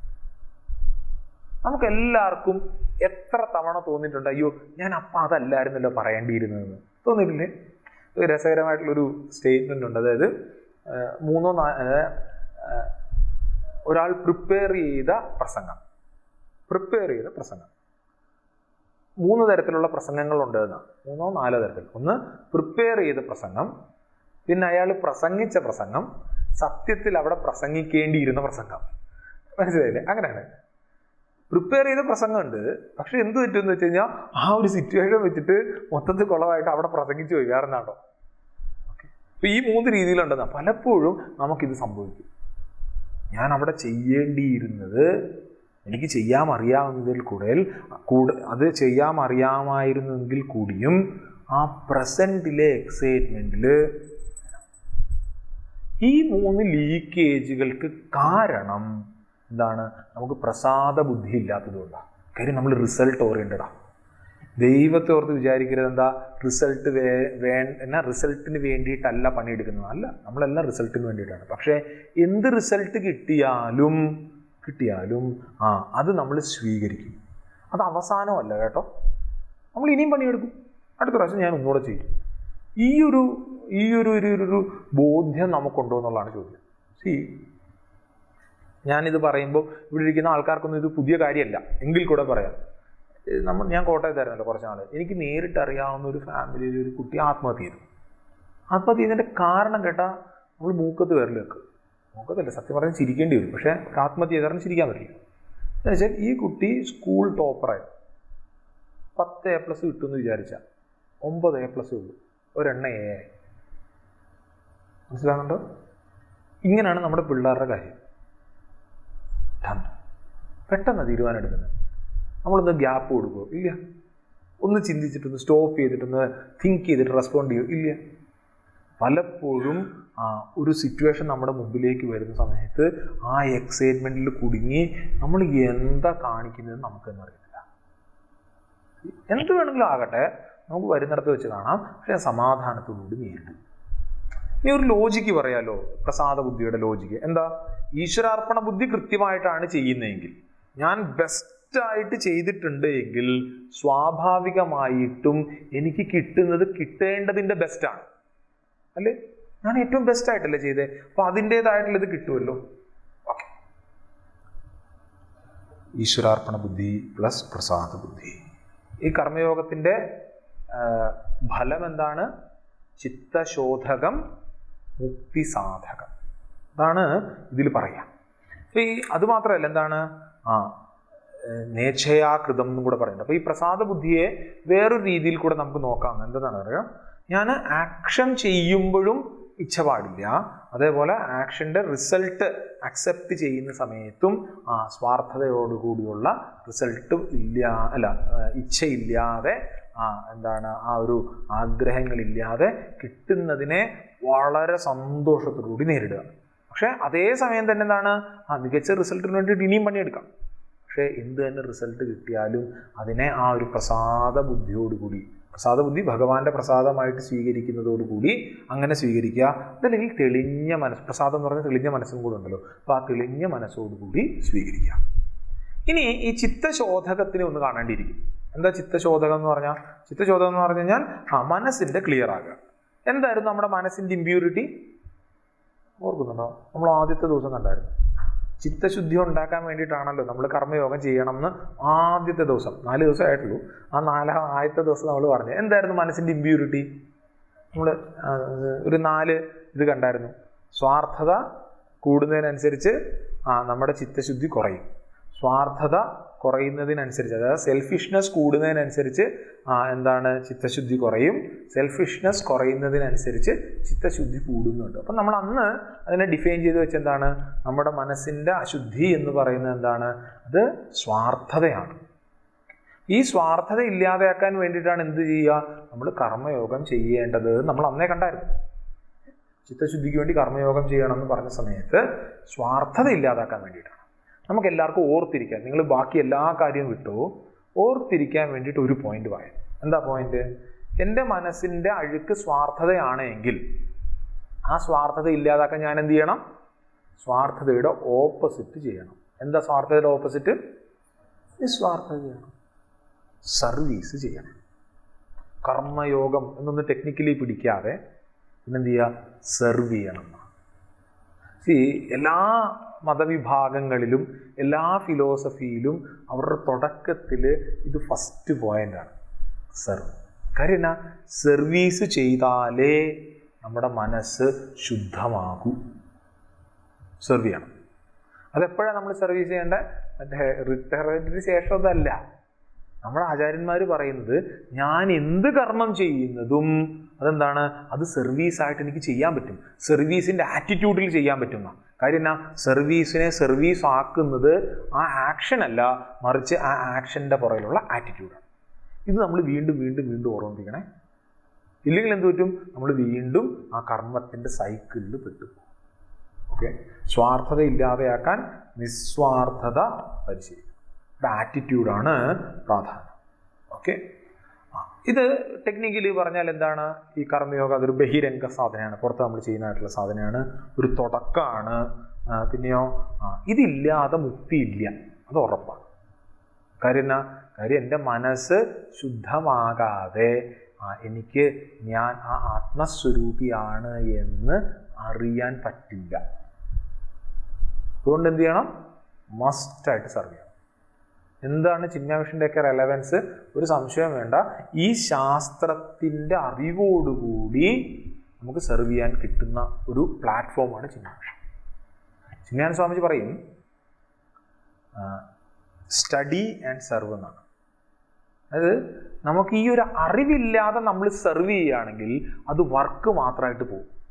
കാര്യം എന്നാ, ഞാൻ പണിയെടുക്കുക, ഭയങ്കരമായിട്ട് പണിയെടുക്കുമ്പോൾ അറിയാതെ എനിക്ക് ഈഗോ കൂടുമ്പോൾ ഈ രാഗദ്വേഷങ്ങൾ വന്നുകൊണ്ടേയിരിക്കും. അതുകൊണ്ടാണ് ആദ്യം ഫസ്റ്റ് സ്റ്റഡി ദെൻ സെർവ്. ഇപ്പോൾ ചിന്മയ മിഷൻ്റെ സ്റ്റഡി ക്ലാസ്സിൽ വന്നിട്ട് ക്ലാസ്സിൽ വരവ് മാത്രം ആകരുത്. പിന്നെന്ത് ചെയ്യണം? അതിനുശേഷം നമ്മൾ ഈ അറിവിൻ്റെ ബലത്തിൽ, കർമ്മയോഗത്തിൻ്റെതായിട്ടുള്ള ഈ അറിവിൻ്റെ ബലത്തിൽ നമ്മൾ പുറത്ത് സെർവ് ചെയ്യണം. ചിലപ്പോൾ ബാലവിഹാർ ക്യാമ്പ് ഓർഗനൈസ് ചെയ്യുമ്പോൾ നിങ്ങളൊക്കെ വരണമെന്ന്, ചിലപ്പോൾ ആൾക്കാരെ വിളമ്പാൻ വേണ്ടി, ചിലപ്പോൾ ഗ്രൂപ്പ് ആകുന്ന സമയത്ത് പിള്ളേർക്ക് ക്ലാസ് എടുക്കേണ്ടി വരുമായിരിക്കും. ചിലപ്പോൾ രജിസ്ട്രേഷൻ കൗണ്ടറിൽ ഇതൊക്കെ ആയിരിക്കും ചിലപ്പോൾ പണി. ഞാൻ അവിടെ മറ്റേ ഇതായിട്ട് റിട്ടയർ ചെയ്തോ, എന്നെ കൊണ്ടാണോ ഇവർ പാത്രം എടുപ്പിക്കുന്നത്, ഒരു കുഴപ്പമില്ല എന്നാ. ഈ ഒരു അറിവിൻ്റെ ബാക്കിങ്ങിലാണ് ഞാൻ അവിടെ വരുന്നേക്ക്. ഇല്ലെങ്കിൽ തോന്നും, അയ്യോ ചിന്മയ മിഷൻ അവരെന്നെ വിളിപ്പിച്ചിട്ട് എന്നെ കൊണ്ട് പാത്രം കഴിയിക്കുകയാണോ? ചിലപ്പോൾ വേണ്ടി വരുമോ, നീ പറയാൻ പറ്റില്ല. ഇത് രണ്ടും വേണം, രണ്ടും കൂടി ഒരുമിച്ച് പോകണം. എന്താ? അറിവ് വേണം, ഈ അറിവിൻ്റെ ബാക്കിങ്ങിൽ ഞാൻ കർമ്മം ചെയ്യണം. അറിവിൻ്റെ ബാക്കിങ്ങിൽ കർമ്മം ചെയ്യുമ്പോഴാണ് ആ കർമ്മം കർമ്മയോഗമായിട്ട് മാറും. ഇത് ചെയ്യുമ്പോൾ എൻ്റെ മനസ്സെന്താകും? എൻ്റെ മനസ്സ് ശുദ്ധാകും. ഡു യുവർ ഡ്യൂട്ടി അത് ഏറ്റവും ബെസ്റ്റായിട്ട് ചെയ്യുക. ഈശ്വരാർപ്പണ ബുദ്ധിയോടുകൂടി ചെയ്യുക. ഈശ്വരാർപ്പണ ബുദ്ധിയോടുകൂടി ചെയ്യാൻ കാരണം എൻ്റെ ഇച്ഛ, ജ്ഞാന, ക്രിയാശക്തിയൊക്കെ ഭഗവാൻ നൽകിയതാണ്. അത് ഞാൻ ഭഗവാന് തിരിച്ചു കൊടുക്കുന്നു. ഞാൻ എന്താണ്? ഞാനല്ല ഇതിൻ്റെ കർത്താവ്, ഞാനല്ല പണിയെടുക്കുന്നത്. പിന്നെയോ ഭഗവാൻ എന്നിൽ കൂടെ പണിയെടുക്കുകയാണ്. ഞാൻ ഭഗവാന്റെ ഒരു ഇൻസ്ട്രുമെൻ്റ് ആണ്. അല്ലെങ്കിൽ ഈ ചെയ്യുന്നതിൻ്റെ ഒരു ട്രസ്റ്റി മാത്രമാണ് ഞാൻ. ട്രസ്റ്റിയുടെ അല്ല കേട്ടോ ഇതൊക്കെ, ട്രസ്റ്റിയുടെ അല്ല. ഇത് നമുക്ക് ട്രസ്റ്റിമാരെ ക്ലാസ് എടുക്കാൻ പറ്റുന്ന സാധനം. അതായത് ഞാൻ ഇതിൻ്റെയൊക്കെ ഒരു ട്രസ്റ്റി മാത്രമാണ്. ട്രസ്റ്റി എന്ന് പറഞ്ഞാൽ സത്യത്തിൽ എന്താ? എൻ്റെ അല്ല ഇത്, എന്നെ വിശ്വാസം അർപ്പിച്ച് എന്നെ ഏൽപ്പിച്ചിരിക്കുന്ന. അപ്പോൾ ഭഗവാന്റെ കർമ്മം ഞാൻ എന്നിൽ കൂടെ ചെയ്യുന്നു എന്ന് മാത്രമേ ഉള്ളൂ. ഇതിൻ്റെ ഉത്തരവാദിത്തമൊക്കെ ആർക്കാണ്? ഭഗവാനാണ്. ഒന്നുകൂടെ നമ്മളിത് സമ്മപ്പ് ചെയ്തുകൊണ്ടിരിക്കുകയാണേ. എന്താ സമ്മപ്പ്? ആദ്യം നമ്മുടെ റോങ് ലൈൻ ഓഫ് തിങ്കിങ്ങിനെ കാണിച്ചു. എന്താ? കർമ്മത്തിനോടുള്ള ഒട്ടലിനെയൊക്കെ നമ്മൾ കാണിച്ചു. അങ്ങനെയാണ് രമണ മഹർഷി തുടങ്ങുക. ഓക്കെ, ഞാൻ സമ്മറൈസ് ചെയ്തുകൊണ്ടിരിക്കുക. സമയമുണ്ട്. അപ്പം റോങ് ലൈൻ ഓഫ് തിങ്കിങ്ങിനെ പറ്റി പറഞ്ഞു. അത് പുറത്തു വരാതിരിക്കാൻ, അല്ലെങ്കിൽ അതിൽ കിടന്ന് ചുഴറ്റാതിരിക്കാൻ വേണ്ടിയിട്ട്, അല്ലെങ്കിൽ ഇതിൽ നിന്ന് വെളിയിലേക്ക് വരാൻ വേണ്ടിയിട്ട് കർമ്മയോഗം ചെയ്യണം എന്ന് പറഞ്ഞു. ഇതാണ് നമ്മൾ ഉപദേശസാരത്തിൻ്റെ തോട്ട് ഫ്ലോയിൽ പോയാൽ. നമ്മൾ ആദ്യത്തെ ദിവസം കണ്ട ചിത്തശുദ്ധി, ചിത്ത ഏകാഗ്രത, ശ്രവണ, മനന, നിധിധ്യാസനം എന്ന് പറഞ്ഞ 5 പോയിന്റ് ഇല്ലായിരുന്നോ? അതിൻ്റെ ഇതിൽ നോക്കുകയാണെങ്കിൽ ഫസ്റ്റ് പോയിന്റ് ആയിട്ടുള്ള ചിത്തശുദ്ധി കിട്ടാൻ വേണ്ടിയിട്ട് നമ്മൾ എന്ത് ചെയ്യണം? കർമ്മയോഗം ചെയ്യണം എന്ന് കണ്ടു. എന്നിട്ടോ ന ഇച്ഛയാകൃതം, ആ രീതിയിലാണ് നമ്മൾ പണിയെടുക്കേണ്ടത് എന്ന് കണ്ടു. അതിനെ വേറൊരു രീതിയിൽ നോക്കിക്കഴിഞ്ഞാൽ എന്താണ്? ഞാൻ എനിക്കിഷ്ടപ്പെട്ടതല്ല ചെയ്യുന്നത്, പിന്നെയോ എന്താണോ ചെയ്യേണ്ടത് അതാണ് ഞാൻ ചെയ്യുന്നത്. മനസ്സിലായത്? ഞാൻ എനിക്ക് തോന്നുന്നത്, എനിക്കിഷ്ടപ്പെട്ടതല്ല ചെയ്യുന്നത്, പിന്നെയോ എന്താണോ ചെയ്യേണ്ടത് അതാണ് ഞാൻ ചെയ്യുന്നത്. അതോർത്തോ. ഇനി ഒരു കാര്യം കൂടെ നമ്മൾ ക്ലാരിഫൈ ചെയ്തിട്ട് പോകും. എന്താ കാര്യം ക്ലാരിഫൈ ചെയ്തിട്ട് പോവാം? നമ്മൾ പറഞ്ഞില്ലേ 6 പ്രശ്നങ്ങൾ, ഡിഫക്റ്റുകൾ കർമ്മത്തിനുണ്ട് എന്ന്. ഈ 6 ഡിഫക്റ്റുകൾ എങ്ങനെയാണ് ഒരു കർമ്മയോഗി ഓവർകം ചെയ്യുന്നതെന്നും കൂടെ കണ്ടിട്ട് നമ്മൾ പോകും. പെട്ടെന്ന് പോകും. ഒന്നാമത്തെ ഡിഫക്റ്റ് എന്താണെന്ന് ഓർക്കുന്നുണ്ടോ? അതൊക്കെ ഓർക്കുന്നുണ്ടോ? ഒന്നാമത്തെ ഡിഫക്റ്റ് കർമ്മത്തിൻ്റെ ഒന്നാമത്തെ ഡിഫക്റ്റ് കർമ്മം ലിമിറ്റഡ് ആണ് എന്നാണ്. അതായിരുന്നു ഒന്നാമത്തെ ഡിഫക്റ്റ്. അതായത് കർമ്മം ലിമിറ്റഡ് ആണ്, അതുകൊണ്ട് തന്നെ അതൊരു ലിമിറ്റഡ് ഇഫക്റ്റ് മാത്രമേ, അല്ലെ റിസൾട്ട് മാത്രമേ നമുക്ക് തരുള്ളൂ. ഫൈനൈറ്റ് ആയിട്ടുള്ള റിസൾട്ട് മാത്രമേ തരുള്ളൂ എന്നാണ്. ഇതെങ്ങനെ കർമ്മയോഗി ഓവർകം ചെയ്യുക? പറയുക, കർമ്മയോഗിക്ക് അറിയാം അയാൾ ആനന്ദസ്വരൂപിയാണ്. അയാൾ ഈ കർമ്മം ചെയ്തിട്ട് അതിൻ്റെ അകത്ത് കിട്ടുന്ന സന്തോഷത്തിന് വേണ്ടിയിട്ടല്ല പണിയെടുക്കുന്നത്. നമ്മളൊക്കെ ഇപ്പം എന്തിനാ വേണ്ടിയിട്ടാണ് പണിയെടുക്കുന്നത്? ഞാനൊരു കാര്യം ചെയ്തു കഴിഞ്ഞാൽ എല്ലാവരും നല്ലതാണെന്ന് പറഞ്ഞാൽ എനിക്ക് സന്തോഷമാവും. കർമ്മയോഗി അങ്ങനല്ല ചെയ്യുന്നത്. അയാളുടെ ഡ്യൂട്ടിയാണ് ചെയ്യുന്നത്. അതുകൊണ്ട് തന്നെ കർമ്മം ലിമിറ്റഡ് ആണെങ്കിലും അൺലിമിറ്റഡ് ആണെങ്കിലും എന്താണെങ്കിലും അത് അയാളെ ബാധിക്കത്തേ ഇല്ല. കർമ്മയോഗിയുടെ ആറ്റിറ്റ്യൂഡ് അങ്ങനെ ആയിരിക്കും. രണ്ടാമത്തെ എന്താണ്? കർമ്മത്തിൻ്റെ റിസൾട്ട് അൺസർട്ടേൺ ആണ്. അതുകൊണ്ടാണ് നമുക്ക് ടെൻഷൻ വരുന്നത്, സ്ട്രെസ് വരുന്നതൊക്കെ അതാണ്. അതായത് ഞാൻ ചെയ്ത കർമ്മത്തിന്റെ റിസൾട്ട് എന്താകും എന്ന് എനിക്ക് അറിയത്തില്ല. ആ അൺസർട്ടേണിറ്റി ആണ് എനിക്ക് ടെൻഷൻ ഉണ്ടാക്കുന്നത്. വീണ്ടും ഇവിടെ കർമ്മയോഗി റിസൾട്ടിനെ പറ്റി ബോധേഡേ അല്ല. അയാൾ ഭഗവാന് വേണ്ടിയിട്ടാണ് പണിയെടുക്കുന്നത്. റിസൾട്ട് വന്നാലും അയാൾ ഹാപ്പി, വന്നില്ലേലും അയാൾ ഹാപ്പി. അതായത് ഇയാളെ ഇളക്കാൻ പറ്റില്ല റിസൾട്ട് കാണിച്ചിട്ട്. കാര്യം എന്നാ, ഇയാളിത് കർമ്മം ചെയ്യുമ്പോഴും ഇയാൾ ഹാപ്പിയാണ്, റിസൾട്ട് വന്നാലും ഇയാൾ ഹാപ്പിയാണ്, വന്നില്ലേലും ഇയാൾ ഹാപ്പിയാണ്. നമുക്കങ്ങനെ ചെയ്യാൻ പറ്റുമോ? നമ്മൾ ആ തരത്തിലേക്ക് എത്തണം എന്നാണ്. ഓക്കെ. പിന്നെയോ, കർമ്മം ലൈക്സ് ആൻഡ് ഡിസ്ലൈക്സിനെ കൂട്ടും. ഇല്ല, ഞാൻ ഡ്യൂട്ടി ആയിട്ടാണ് കർമ്മം ചെയ്യുക, ഡ്യൂട്ടി ആയിട്ടാണ് ഞാൻ കർമ്മം ചെയ്യുന്നത്, കർമ്മയോഗി. അപ്പോൾ അവിടെ ലൈക്സ് ആൻഡ് ഡിസ്ലൈക്സിനെ ആദ്യം തന്നെ എടുത്തൊരു സൈഡിലേക്ക് മാറ്റി വെച്ചിട്ടാണ് കർമ്മയോഗി അത് ചെയ്യുക. ഓക്കെ. ഇനിയോ നാളെ നാലാമത്തെ എന്താണ്? കർമ്മം നമ്മളെ ലോകത്തിന്റെ ഡിപ്പെൻഡൻ്റ് ആക്കും. ഇതായിരുന്നു നാലാമത്തെ ഒരു ഡിഫ്. അതെ, കർമ്മയോഗി ലോകത്തിനെ ശ്രദ്ധിക്കുന്നേ ഇല്ല, ഈ ലോകം എന്താണ് പറയുന്നത് എന്ന് ശ്രദ്ധിക്കുന്നില്ല. നമ്മൾ വളരെ മോട്ടിവേഷണൽ കോട്ട്സൊക്കെ ചില ആൾക്കാരൊക്കെ വാട്സപ്പ് സ്റ്റാറ്റസ് ഒക്കെ ഇടുന്ന കണ്ടിട്ടില്ലേ? അതിൻ്റെ അകത്തൊരു കാര്യം ഇതാണ്, ലോകം നിന്നെ പറ്റി എന്ത് ചിന്തിക്കുന്നു എന്ന്. സത്യമാണ്. പക്ഷെ അങ്ങനെ ആകണമെങ്കിൽ നമ്മൾ ആരാകണം? നമ്മളൊരു കർമ്മയോഗിയാകണം. കാര്യം, ലോകമല്ല എൻ്റെ കാര്യം തീരുമാനിക്കുന്നത്, ഞാൻ ഭഗവാന് വേണ്ടി ചെയ്യാണ്, ഭഗവാൻ എൻ്റെ കാര്യം നോക്കിക്കോളും. നമുക്ക് ചില സമയത്തുണ്ടല്ലോ ഇതിലൊരു ഇളക്കം വരും. ഇനി എങ്ങനെ ലോകമാണോ ലോകമാണോ ലോകമാണോ, ഇല്ലില്ല, വീണ്ടും പറഞ്ഞു തിരിച്ചു പറഞ്ഞു. ഇത് പറയാൻ എളുപ്പമാണ്, ഞാൻ എഴുതി വെച്ചേക്കുന്ന കാരണം എനിക്കിത് നോക്കി വായിച്ചാൽ മതി. ഇത് നമ്മൾ ജീവിക്കാനാണ് ബുദ്ധിമുട്ട്. ഈ ലോകം നമുക്കെതിരെ തിരിയുന്ന സമയത്ത് നമുക്ക് അൺഡിസ്റ്റർബ്ഡ് ആയിട്ട് നിൽക്കാൻ പറ്റുമോ എന്നുള്ളതാണ് ചോദ്യം. ഗുരുദേവൻ്റെ എനിക്ക് ഏറ്റവും ഇഷ്ടപ്പെട്ട ഒരു അനക്ഡോട്ട് ഉണ്ട്. അതായത് ഗുരുദേവൻ്റെ എന്തോ പണി എടുത്തുകൊണ്ടിരുന്ന സമയത്ത് ഒരാൾ കയറി വന്നു, ഇങ്ങനെ കഥയൊക്കെ തുറന്ന് കയറി വന്നു, സൗണ്ടൊക്കെ കേൾപ്പിച്ച്. ഉടനെ ഗുരുദേവൻ അയാളെ ഇങ്ങനെ നോക്കി. ഉടനെ ഇയാൾ ഗുരുദേവനോട് ചോദിച്ചു, Swamiji am I disturbing you എന്ന് ചോദിച്ചു. ഉടനെ ഗുരുദേവനോട് കിട്ടും, you tried but I'm not എന്ന്. മനസ്സിലായത്? You tried but I'm not. അതൊരു സ്ഥിതപ്രജ്ഞന്റെ ലക്ഷണത്തിലായിരിക്കും. പക്ഷെ ഒരു കർമ്മയോഗിയും അങ്ങനെയാണ്. ഈ ലോകം നമ്മളെ ഡിസ്റ്റർബ് ചെയ്യാൻ ശ്രമിച്ചുകൊണ്ടേയിരിക്കും, നമ്മൾ ഡിസ്റ്റർബ്ഡ് ആവില്ല. കാര്യം എന്നാ, എനിക്ക് കൃത്യമായിട്ട് അറിയാം ഞാൻ ലോകത്തിന് വേണ്ടിയിട്ടല്ല, ഞാൻ കൈതട്ടലിന് വേണ്ടിയിട്ടല്ല ഞാൻ ഈ പണിയെടുക്കുന്നത്, ഞാൻ ഭഗവാന് വേണ്ടിയിട്ടാണ്, ഞാൻ ബെസ്റ്റിന് വേണ്ടിയിട്ടാണ് പണിയെടുക്കുന്നത്, ഏറ്റവും ഉയർന്നതിന് വേണ്ടിയിട്ടാണ് ഞാൻ പണിയെടുക്കുന്നത്. കൈതട്ടലുകളുണ്ടായിക്കോട്ടെ, ആൾക്കാർ ചീത്ത വിളിച്ചോട്ടെ, ആൾക്കാർ എന്നെ ചേർത്ത് നിർത്തിക്കോട്ടെ, എന്നെ അകറ്റി നിർത്തിക്കോട്ടെ, അതെന്നെ ബാധിക്കുന്നില്ല. കാര്യം എന്നാ, ഞാൻ ആ ലോകത്തിന് വേണ്ടിയിട്ടാണ് പണിയെടുക്കുന്നത്. ഓക്കെ, ലോകത്തിന് വേണ്ടിയിട്ടല്ല, ഞാൻ ആ ഭഗവാന് വേണ്ടിയിട്ടാണ് പണിയെടുക്കുന്നത്. ഇനിയോ അഞ്ചാമത്തെ എന്താണ്? ഐഡൻറ്റിഫിക്കേഷൻ കൂട്ടും. ഞാൻ ശരീരമാണ്, മനസ്സാണ് എന്നുള്ള ഐഡൻറ്റിഫിക്കേഷൻ കൂട്ടും. കർമ്മയോഗിയുടെ ഭാവത്തിൽ എന്താണ്? അയാൾ ഭഗവാന്റെ ഇൻസ്ട്രുമെൻ്റ് ആയിട്ടാണ്. അതുകൊണ്ട് തന്നെ ഞാൻ ഭഗവാന്റെ കയ്യിലുള്ള ഒരു ഉപകരണം മാത്രമാണ്. ഗുരുദേവൻ്റെ വളരെ പ്രശസ്തമായിട്ടുള്ള ഒരു കൊട്ടേഷൻ ഉണ്ട്. അതായത്, ഒരു ഓടക്കുഴലിന് പേടിയുണ്ടോ അടുത്ത രാഗം ഏതാണ് വായിക്കാൻ പോകുന്നതെന്ന് ഓർത്തിട്ടത്? ഓടക്കുഴൽ ഇല്ല. കാര്യം, ഭഗവാന്റെ കയ്യിൽ ഒതുങ്ങിയിരിക്കുക എന്ന് മാത്രമേ ഒരു ഓടക്കുഴൽ ചെയ്യുന്നുള്ളൂ. ഓടക്കുഴലിന് എന്തെങ്കിലും ടെൻഷൻ ഉണ്ടോ? ഇനി എന്ത് രാഗമാണ് വായിക്കാൻ പോകുന്നത്? ഹംസധ്വനിയാണോ, മായാമാളവ് ഗൗളയാണോ? ഇല്ല, ഓടക്കുഴൽ അവൈലബിൾ ആണ്. നമ്മളിതൊക്കെ ചെയ്തു നോക്കും. എങ്ങനെ? വാട്സപ്പ് സ്റ്റാറ്റസ് ഒക്കെ ഇടും, അവൈലബിൾ. വിളിച്ചാൽ കിട്ടത്തുമില്ല, വാട്സപ്പ് മെസ്സേജ് അയച്ചാൽ തിരിച്ചു വയ്ക്കത്തില്ല. അങ്ങനെയല്ല, അങ്ങനത്തെ ആൾക്കാരുണ്ടോ? എഴുതിയൊക്കെ വെക്കും. ഇല്ലില്ല, ഞാൻ ഭഗവാന് ഫുള്ളി അവൈലബിൾ ആണ്, ഫുള്ളി അവൈലബിൾ. ഗുരുജി പറയുന്നൊരു സ്റ്റേറ്റ്മെൻ്റ് ഉണ്ട്, Lord sees only your availability, not your ability. ഭഗവാൻ നമ്മുടെ അവൈലബിലിറ്റി ആണ് സത്യത്തിൽ നോക്കുക, നമ്മുടെ എബിലിറ്റി അല്ല. എത്ര ഭയങ്കര ഏബിൾ ആയിട്ടുള്ള ആൾക്കാർ കടന്നു പോയിട്ടുണ്ട്, പക്ഷെ അവൈലബിൾ ആയിട്ടുള്ള ആൾക്കാരാണ് ഉയരുക. നിങ്ങൾ ഓരോരുത്തരും നിങ്ങളുടെ പ്രൊഫഷനിൽ എടുത്തു നോക്കി, പല ആൾക്കാരും പ്രൊഫഷനിൽ വിജയിച്ച ആൾക്കാരാണ്. നിങ്ങൾ തുടങ്ങിയ സമയത്ത് നിങ്ങളെക്കാളിൽ എഫിഷ്യൻ്റ് ആയിട്ടുള്ള ആൾക്കാർ കൂടെ ഉണ്ടായിരുന്നല്ലോ. നമ്മൾ ഇന്നിവിടെ എത്തിയ ആ ഒരു തലത്തിലെത്തണമെങ്കിൽ അതിൻ്റെ അകത്ത് നമ്മുടെ അവൈലബിലിറ്റി മാറ്റർ ചെയ്തിട്ടുണ്ട്, ആണോ അല്ലോ?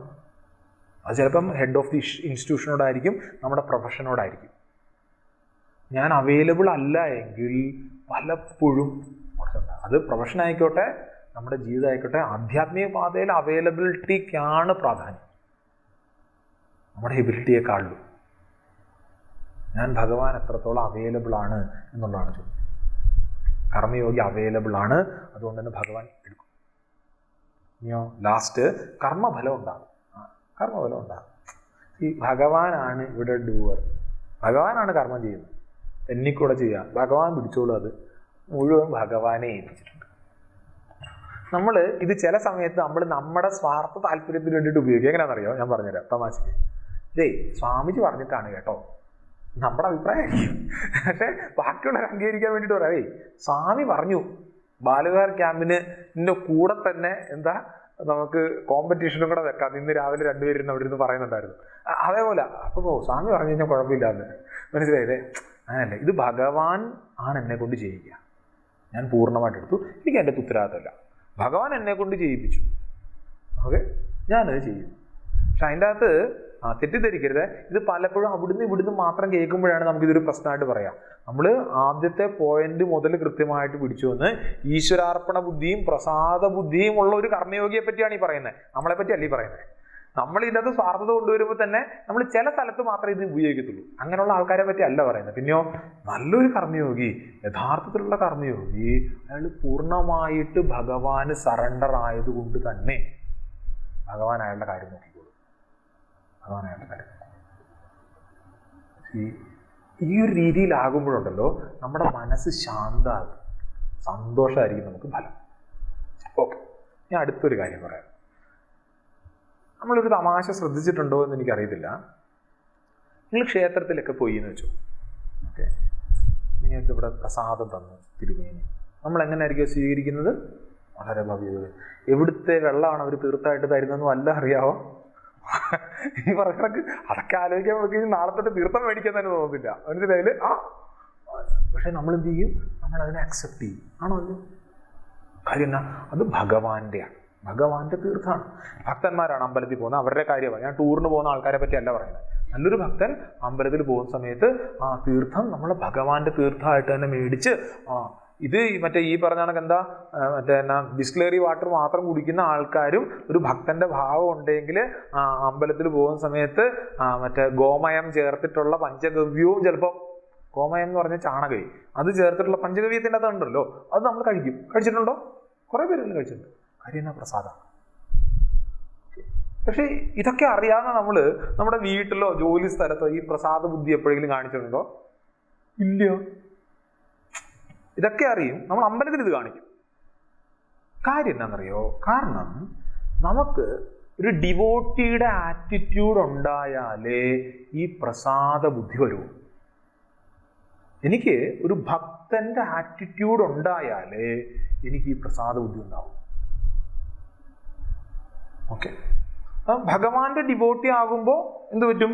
ഈ പ്രസാദത്തിനുള്ള ഭാവത്തിൽ ഞാൻ നാച്ചുറലി ഭഗവാൻ നൽകുന്നതിനെയൊക്കെ പ്രസാദ ബുദ്ധിയോടുകൂടി സ്വീകരിക്കും. അപ്പോൾ നമ്മൾ കർമ്മയോഗം കൃത്യമായിട്ട് ചെയ്യണം എന്നുണ്ടെങ്കിൽ, അതായത് ഞാൻ ഭഗവാന്റെ ഡിവോട്ടി ആണല്ലോ, ഭഗവാന് വേണ്ടിയിട്ടാണല്ലോ ചെയ്യുന്നത്, അപ്പം ആ ഒരു ഭക്തിയുടെ എലമെന്റ് ഇതിൻ്റെ അകത്ത് വളരെ ആവശ്യമാണ്. ആണല്ലോ? അങ്ങനെ ഉണ്ടെങ്കിൽ എനിക്ക് എല്ലാ കർമ്മവും ഭഗവാന് വേണ്ടിയിട്ട് ചെയ്യാനും പറ്റുള്ളൂ. അതുമാത്രമല്ല എന്താണ് അതിൻ്റെ റിസൾട്ടിനെ പ്രസാദ ബുദ്ധിയോടുകൂടി സ്വീകരിക്കാനും പറ്റുള്ളൂ. അപ്പം എങ്ങനെ എനിക്കൊരു ഡിവോട്ടിയുടെ റോള് നന്നാക്കാം? ഞാൻ ആ റോൾ എടുക്കണം, ഡിവോട്ടിയുടെ ആ റോൾ എനിക്ക് എങ്ങനെ നന്നാക്കാം? ഇതെങ്ങനെ ശക്തിപ്പെടുത്താം? എങ്ങനെ ശക്തിപ്പെടുത്താം? സത്യം പറഞ്ഞാൽ ഏതൊരു റിലേഷൻഷിപ്പിൻ്റെയും ഒരു ഭക്തൻ എന്ന് പറയുന്നത് ഭഗവാനുമായിട്ടുള്ള റിലേഷൻ ആണല്ലോ.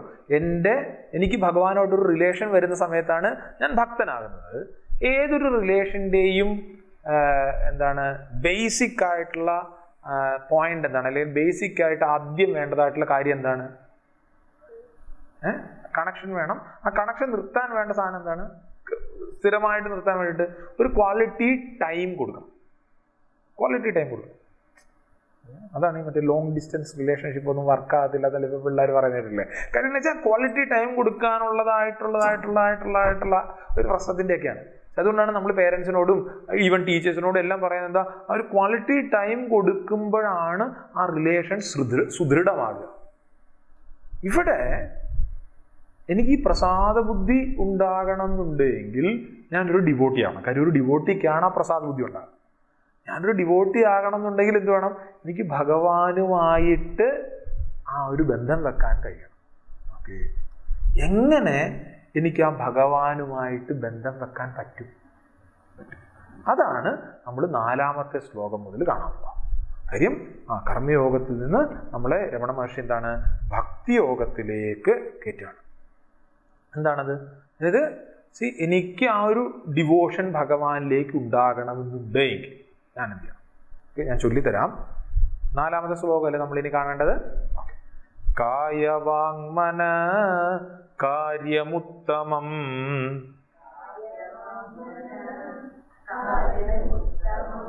പൂജനം ജപ ചിന്തനം ക്രമാത്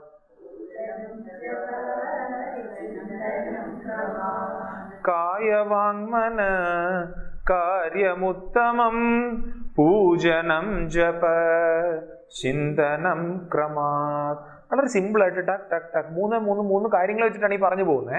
അതായത് കർമ്മയോഗത്തിനെ പറ്റിയൊക്കെ പറഞ്ഞു, നമ്മൾ ഭഗവാൻ ഈശ്വരാർപ്പണ ബുദ്ധി പ്രസാദ ബുദ്ധി എന്നൊക്കെ പറഞ്ഞു. അതൊക്കെ ഓക്കെ. പക്ഷെ അതിലേക്ക് എത്തണം എന്നുണ്ടെങ്കിൽ എന്ത് വേണം? ഭഗവാന്റെ ഡിവോട്ടി ആണ്. ആ ഡിവോട്ടി ഭാവം നമ്മുടെ കൂടെ. ഈ ഡിവോട്ടി ഭാവം ഉണ്ടാക്കാൻ ഞാൻ എന്ത് ചെയ്യണം? ഞാൻ പൂജ ജപ ചിന്തനം ഇത്യാദി കാര്യങ്ങൾ ചെയ്യണം. എന്തുകൊണ്ട് ചെയ്യണം? എൻ്റെ കായം വാക്ക് മനസ്സ് എന്നിവ കൊണ്ട് ചെയ്യണം. ഇതാണ് പോയിന്റ്. അതായത് ഇത് ഭക്തിയോഗത്തിലേക്ക് നമ്മൾ, അല്ലെങ്കിൽ ഭക്തി സാധനയിലേക്ക് നമ്മൾ കടക്കുക. ആദ്യം കർമ്മത്തിനെ കർമ്മയോഗമാക്കി മാറ്റുന്ന പോർഷൻ കണ്ടു. രണ്ടാമത്തെ എന്താണ്? ഭക്തി സാധനയിലേക്ക് കടക്കണം. ആദ്യത്തെ ദിവസം ഞാൻ പറഞ്ഞ ടോക്കുമായിട്ട് ഇതിനെ കണക്ട് ചെയ്യുകയാണെങ്കിൽ എങ്ങനെ കണക്ട് ചെയ്യാൻ പറ്റും? കർമ്മയോഗം അല്ല, ചിത്തശുദ്ധി, ചിത്ത ഏകാഗ്രത, ശ്രവണ മന്ന നിധിധ്യാസനം എന്ന് പറഞ്ഞല്ലോ. ഇല്ല, ചിത്തശുദ്ധിക്ക് വേണ്ടിയിട്ട് കർമ്മയോഗത്തിനെ നമ്മൾ കണ്ടു. ചിത്ത ഏകാഗ്രത ഉണ്ടാക്കാൻ എന്ത് ചെയ്യണം എന്നാണ് പറഞ്ഞത്? ഉപാസന ചെയ്യണം എന്നാണ് പറഞ്ഞത്. ഉപാസന ഭക്തിയോഗത്തിൻ്റെ എന്താണ്? ഉപാസനയുടെ ഭാഗത്തിനെയാണ് പറയുക. എങ്ങനെയാണ് ഞാൻ ഉപാസന ചെയ്യുക? ഇപ്പം എന്താ ഉപാസന അന്ന് നമ്മൾ കണ്ടായിരുന്നില്ലേ? ദീർഘകാലം നിരന്തരം ഏകചിന്തയോടെ തൈലധാരവത്ത് നമ്മുടെ മനസ്സിനെ ഭഗവാനുമായിട്ട് ചേർത്ത് വെക്കുന്നതാണ് ഉപാസന. നമ്മളന്ന് കണ്ടു. ഇത് വിശദീകരിക്കും, നമ്മളത് വിശദീകരിക്കും. ഇതിന് നമ്മൾ മനസ്സിലാക്കേണ്ടതായിട്ടുള്ളൊരു കാര്യം, ഇത് ചെയ്യണം എന്നുണ്ടെങ്കിൽ, ആ ക്വാളിറ്റി ടൈം നമുക്ക് ഭഗവാനുമായിട്ട് കൊടുക്കണം എന്നുണ്ടെങ്കിൽ നമ്മൾ എന്ത് ചെയ്യണം? ശരീരവാങ് മനസ്സുകൊണ്ട്, കായവാങ് മനസ്സുകൊണ്ട് എന്താണ്? പൂജ ജപം ചിന്തനം ക്രമാത് ചെയ്യണം. എന്താണെന്ന് നമുക്ക് കാണാം. നമ്മുടെ ഉപകരണങ്ങൾ എന്തൊക്കെയാ? നമുക്ക് എത്ര ഉപകരണങ്ങളുണ്ട്? അത് നോക്കണം സമയം. കുറേ സാധനമുണ്ട്. വാഷിംഗ് മെഷീൻ, മറ്റേ എന്തൊക്കെയാണ് നമ്മുടെ ഉപകരണങ്ങൾ? 3 കാര്യങ്ങൾ: കായവാങ് മനസ്സ്. പഞ്ചേന്ദ്രിയങ്ങളുണ്ട്, അത് കായത്തിൻ്റെ അത് കൂടും. 2 വാക്ക് മനസ്സ്. എന്താ? കായം ശരീരം. 2ാമത്തെ ഇന്ദ്രിയം എന്താണ്? വാക്ക്. 3ാമത്തെ ഇന്ദ്രിയാണ് മനസ്സ്. ഇത് 3ഉം ഒന്ന് ഒരുമിച്ച് വർക്ക് ചെയ്യണം. ഇത് മൂന്നും കൊണ്ട് നമ്മൾ ഭഗവാനെ പിടിക്കാൻ ശ്രമിക്കും. ഇതുകൊണ്ട് ഏതുകൊണ്ടാണ് എളുപ്പം ഭഗവാനെ പിടിക്കാൻ പറ്റുന്നത്? ഏതുകൊണ്ടാണ്? മനസ്സുകൊണ്ടാണ്. ഓക്കെ, ശരി. ഞാൻ പറയാം അല്ലാതെ. കാര്യം എന്നാ? ഇതിനകത്ത് ഏറ്റവും സട്ടില് മനസ്സാ. വേറൊരു ചോദ്യം ചോദിക്കാവേ. നിങ്ങൾക്ക് 782.5 പ്ലസ് 514.2 ഇത് നിങ്ങൾക്ക് മനസ്സുകൊണ്ടാണോ കൂട്ടാൻ പറ്റുന്നത്, അതോ എഴുതി കൂട്ടുന്നതാണോ എളുപ്പം? എഴുതി കൂട്ടുന്നതാണ്. കാര്യം എന്നാ? ഇത്തിരി ഇത്തിരി കണക്ക് കൂടി. ഇപ്പോൾ 2 + 2 നിങ്ങളെല്ലാവരും 4 എന്ന് പറയും. അത് മനസ്സിൽ കൂട്ടി. ഓക്കെ, പ്രാക്ടീസ് ഉള്ളതാണ്. പക്ഷേ ഈ ഞാൻ നേരത്തെ പറഞ്ഞ നമ്പർ തന്നെ ഞാൻ മറന്നുപോയി. 785.2 പ്ലസ് 514.3 നമുക്ക് എഴുതി കൂട്ടാൻ ആണ് എളുപ്പം. അതിൻ്റെ അർത്ഥം നമുക്ക് മനസ്സുകൊണ്ട് കൂട്ടാൻ പറ്റില്ല എന്നല്ല. നമ്മൾ അത് കണക്ക് പ്രാക്ടീസ് ചെയ്താൽ, നമ്മുടെ മനസ്സിനെ പരുവപ്പെടുത്തി എടുത്താൽ, ഇതല്ല ഇതിൻ്റെ അപ്പുറത്തെ കണക്ക് എനിക്ക് എൻ്റെ മനസ്സുകൊണ്ട് പിടിക്കാൻ പറ്റും. നമ്മുടെ തല എന്താണ്? നമ്മൾ ഏത് തലത്തിലേക്കാണ് എത്തേണ്ടത്? എല്ലാം ഈശ്വരനാണ് എന്നാണല്ലോ എത്തേണ്ടത്. ഇവിടെ എത്ര പേർക്ക് മനസ്സുകൊണ്ട് എല്ലാം ഈശ്വരനാണെന്ന് പിടിക്കാൻ പറ്റും? അതാണ് ചോദ്യം. നമ്മൾ പറയുന്നുണ്ട് അനുഭവത്തിലും വരുന്നില്ല, നമുക്കിത് പിടിക്കാനും പറ്റുന്നില്ല. അപ്പം അതിലേക്ക് എത്താൻ, അല്ലെങ്കിൽ ആ ഭഗവാനുമായിട്ട് ചേർന്നിരിക്കാൻ നമ്മുടെ 3 ഉപകരണങ്ങളെ അതിൻ്റെ ക്രമം അനുസരിച്ച്, അതിൻ്റെ സട്ടിലിറ്റി അനുസരിച്ചിട്ട് പതുക്കെ എന്താ പ്രാക്ടീസ് ചെയ്യിപ്പിച്ചെടുത്ത് നമ്മൾ ഭഗവാനുമായിട്ട് ചേർക്കണം. നമ്മളെല്ലാവരും വേറെ ചില കാര്യങ്ങൾ ചെയ്യിപ്പിച്ചിട്ടുണ്ട്. നമ്മളെങ്ങനെ കൊച്ചുകുട്ടികളെ കൂട്ടാൻ പഠിപ്പിക്കുന്നത്? 2+2. എങ്ങനെ 2+2 എങ്ങനെ നമ്മൾ കൂട്ടുന്നത് എങ്ങനെയാ വെച്ചാൽ 2 in fingers, 2 in mind, after 2, 3, 4 ഇങ്ങനെയാണ് പഠിപ്പിക്കുക. പിള്ളേർ കുറച്ച് കഴിയുമ്പോൾ നെഞ്ചി തിരിച്ച് കണക്ക് വിട്ടുന്ന കണ്ടുണ്ടോ? അത് പെട്ടെന്ന് ചെയ്യുമ്പോൾ നെഞ്ചി തിരിക്കുന്ന കണക്ക്. കാര്യം വെച്ചാൽ അങ്ങനെ പഠിപ്പിച്ചേക്കുന്നത്. പക്ഷേ 5ാം ക്ലാസ് ആകുമ്പോൾ 6ാം ക്ലാസ് ആകുമ്പോൾ അങ്ങനെ ചെയ്യില്ല. കാര്യം എന്നാ, ഈ ഒരു ശരീരത്തിന്റെ ആവശ്യമില്ല. അവര് എഴുതും, വാക്കിന് പകരം അവർ എഴുതും. മറ്റിടത്തെന്താ, വാക്കും വേണം, ശരീരം എല്ലാം വേണം. ഇതേപോലെ എങ്ങും നിറഞ്ഞു നിൽക്കുന്ന ആ ഭഗവാനെ അതിലേക്ക് എത്താൻ, അതുമായിട്ട് കണക്ഷൻ വെക്കാൻ നമുക്ക് ശരീരത്തിൻ്റെയും ആവശ്യമുണ്ട് തുടക്കത്തിൽ, വാക്കിൻ്റെയും ആവശ്യമുണ്ട്, നമുക്ക് മനസ്സിൻ്റെയും ആവശ്യമുണ്ട്. അപ്പം ഭഗവാന്റെ 3 ഭാവം, ഫാസറ്റ്സ് എന്ന് പറയുന്നത് സത്യത്തിൽ ആ ഭഗവാന്റെ റിയാലിറ്റിയുടെ 3 ഫാസറ്റ്സ് നമുക്ക് രൂപനാമ ഗുണത്തിൽ കാണാൻ പറ്റും. അല്ലെങ്കിൽ ആ രീതിയിലാണ് നമ്മൾ അറിയേണ്ടതെന്ന്. 1 രൂപം, 2 നാമം, 3 ഗുണം. അങ്ങനെയാണ്. ഇതെന്തൊക്കെയാണെന്ന് നമ്മൾ ഇനി വരുന്ന ക്ലാസ്സുകളിൽ നമ്മൾ വിശദമായിട്ട് കാണും. അപ്പം ഞാൻ എന്താ ചെയ്യുക, നമ്മളെന്താ ചെയ്യേണ്ടത്, നമ്മൾ തുടക്കത്തിൽ തന്നെ ഇപ്പോൾ മനസ്സുകൊണ്ട് പിടിച്ചാൽ എല്ലാവർക്കും പിടുത്തം കിട്ടൂല. നമ്മൾ പറയും പിടിക്കുമെന്നല്ല, പക്ഷേ കിട്ടത്തില്ല. അതുകൊണ്ട് ആദ്യം ശരീരത്തിനെ നമ്മൾ ഉപയോഗിക്കണം. ഇപ്പം പൂജ ചെയ്യുന്നത് എന്താ, ശരീരം കൊണ്ടാണ്. പക്ഷെ ശരീരം കൊണ്ട് മാത്രമല്ല, പിന്നെന്താ, പൂജയുടെ കൂട്ടത്തിൽ വാക്ക് ഇൻവോൾവ് ആണ്, മനസ്സും ഇൻവോൾവ് ആണ്. പൂജ ചെയ്യുന്ന സമയത്ത് വാക്കും ഇൻവോൾവ് ആണ്, മന്ത്രമൊക്കെ ചൊല്ലിയിട്ടാണ് പൂജ ചെയ്യുക. ഓക്കെ, അതേപോലെ മനസ്സും ഇൻവോൾവ് ആണ്. ആക്ച്വലി അതൊരു സൂപ്പർ ടെക്നിക്കാണ്. നമ്മുടെ ആചാര്യന്മാർ ഗംഭീരമായിട്ട് നമ്മുടെ മുമ്പിലേക്ക് വെച്ചേക്കുന്ന ഒരു ടെക്നിക്കാണ് എന്ത്, പൂജ ഇത്യാദി കാര്യങ്ങൾ. നിങ്ങളൊക്കെ ആക്ഷൻ സോങ് കളിച്ചിട്ടുണ്ടോ സ്കൂളിൽ വെച്ചിട്ട്? ഇല്ലേ? എന്താ ആക്ഷൻ സോങ്?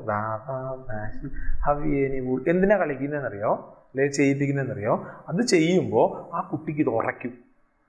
പക്ഷേ സത്യസന്ധമായിട്ട് പറയുമല്ലോ, twinkle twinkle little star how A wonder what you. എനിക്ക് അതിൻ്റെ അർത്ഥമൊന്നും മനസ്സിലായിട്ടില്ല.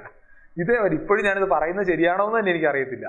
ടിങ്കിൾ ടിങ്കിൾ ലിറ്റിൽ സ്റ്റാർ, അതാണ് ഇങ്ങനെ കാണിക്കുകയൊക്കെ ചെയ്യും. ഇപ്പം പിള്ളേർക്കൊക്കെ അതിൻ്റെ അർത്ഥം അറിയായിരിക്കും, നമുക്ക് അതിൻ്റെ അർത്ഥം പോലും അറിയത്തില്ല. ബാബാ ബ്ലാസി അവിയനിവൂൾ എന്തോണ് ഈ സഹായം.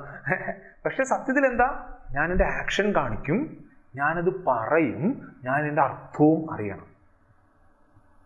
ഈ 3 കാര്യം കൂടെ ചെയ്യുന്ന സമയത്ത് അത് ഉറയ്ക്കും. അതുമാത്രമല്ല, കുട്ടികളുടെ ആ ഒരു മോട്ടോ സ്കില്ലും കൂടെ സെറ്റാക്കാൻ വേണ്ടിയിട്ടാണ് അവർ ആക്ഷൻ സോങ് ചെയ്യിക്കുക. പക്ഷേ നമ്മളൊരു സാധകൻ പൂജ ചെയ്യുമ്പോഴെന്താ നടക്കുക, അവൻ ആ ഭഗവാന്റെ ഗുണത്തിനെ പറ്റി, ആ റിയാലിറ്റിയുടെ 3 ഫാസറ്റ്സ് ഉണ്ടല്ലോ, ഒന്ന് ഗുണത്തിനെ പറ്റി അവൻ ചിന്തിക്കും, ആ നാമത്തിനെ ഉരുവിടും, ആ രൂപത്തിനെ പൂജിക്കും. ഈ 3ന്റെ സഹായമായിരിക്കും എന്താ, തുടക്കം. പൂജയിൽ എന്താ, ഇത് 3 വരും. എൻ്റെ ശരീരവും ഉപയോഗിക്കുന്നുണ്ട്, എൻ്റെ രണ്ടാമത്തെ ഉപകരണമായിട്ടുള്ള വാക്ക് ഉപയോഗിക്കുന്നുണ്ട്, പിന്നെന്താണ്, എൻ്റെ മനസ്സ് ഉപയോഗിക്കുന്നുണ്ട്. ഇത് 3 ഉണ്ട്. ഇത് അടുത്ത ലെവൽ എന്താ, അടുത്ത ലെവല് ജപമാണ്. പൂജ, ജപം എന്ന് പറഞ്ഞാൽ എന്താ, ജപം എന്ന് പറഞ്ഞാൽ ജപിക്കുക, മന്ത്രം ജപിക്കുക അല്ലേ. ഓം ശിവായ, ഓം ശിവായ, ഓം ശിവായ, ഓം നമോ ഭഗവതേ വാസുദേവായ, അല്ലെങ്കിൽ വേറെ ഏതെങ്കിലും ഒരു കാര്യം. ഇത് ചെയ്യുന്ന സമയത്ത് എന്താ എൻ്റെ വർക്കൗട്ട് ആകുന്നത്, എൻ്റെ വാക്കും ഇവിടെ നാമത്തിനെയാണ് ഞാൻ ജപിക്കുന്നത്. പൂജ ഞാൻ എൻ്റെ ശരീരം കൊണ്ട് ചെയ്യുന്നു, രൂപത്തിലാണ് ഞാൻ പൂജ ചെയ്യുക. 3 കാര്യങ്ങളാണ് ഞാൻ പറഞ്ഞത്. ഒന്ന് കായ വാങ് മനസ്സ്, അതൊരു ഇതായിട്ട് ഇടുകയാണെങ്കിൽ, എൻ്റെ ഒരു കോള വാക്കാണെങ്കിൽ കായ വാങ് മനസ്സ്, ശരീരം, ബോഡി, സ്പീച്ച്, മൈൻഡ്. ഓക്കെ, കായ വാങ് മനസ്സ്. അതിൻ്റെ തൊട്ടിപ്പുറത്ത് ഭഗവാന്റെ 3 ആസ്പെക്റ്റുകളാണ് എന്തൊക്കെ, ഫാസറ്റുകളാണ് എന്തൊക്കെ. ഒന്ന് നാമം, അല്ല രൂപം, നാമം, ഗുണം. അപ്പം ഞാനിവിടെ എന്താ ചെയ്യുക, രൂപത്തിനെയാണ് ഞാൻ പൂജിക്കുക. ഓക്കെ, നാമം ഞാൻ എൻ്റെ വാക്കുകൊണ്ടാണ് ഞാൻ ചെയ്യുക, ഗുണമാണ് ഞാൻ എൻ്റെ മനസ്സുകൊണ്ട് ചിന്തിക്കുക. ആ രീതിയിലാണ് പറഞ്ഞത്. ഓക്കെ, അപ്പം ഞാൻ നാമം ജപിക്കും. നാമം ജപിക്കുക, അല്ലെങ്കിൽ അത് ചിലപ്പം ഒരു നാമം ജപിക്കുന്നത് മെക്കാനിക്കലായി പോകും. നമ്മളെല്ലാം ജപിച്ചിട്ടുള്ള ആൾക്കാരൊക്കെ അറിയാം, ഒന്നാശിവായ ഒന്നാശിവായ ഒന്നാശിവായ ഏതോ സൈഡിൽ പോകും. ഓം നമശിവായ തുടങ്ങുന്ന ആൾക്കാർ തീർക്കുന്ന സമയത്ത് ഒന്നാശിവായ എന്ന് പറഞ്ഞു പോകും. നമ്മൾ ജപത്തിനെ പറ്റി രമണ മഹർഷി പറയുന്ന സമയത്ത് നമ്മളിത് വിശദമായിട്ട് കാണും.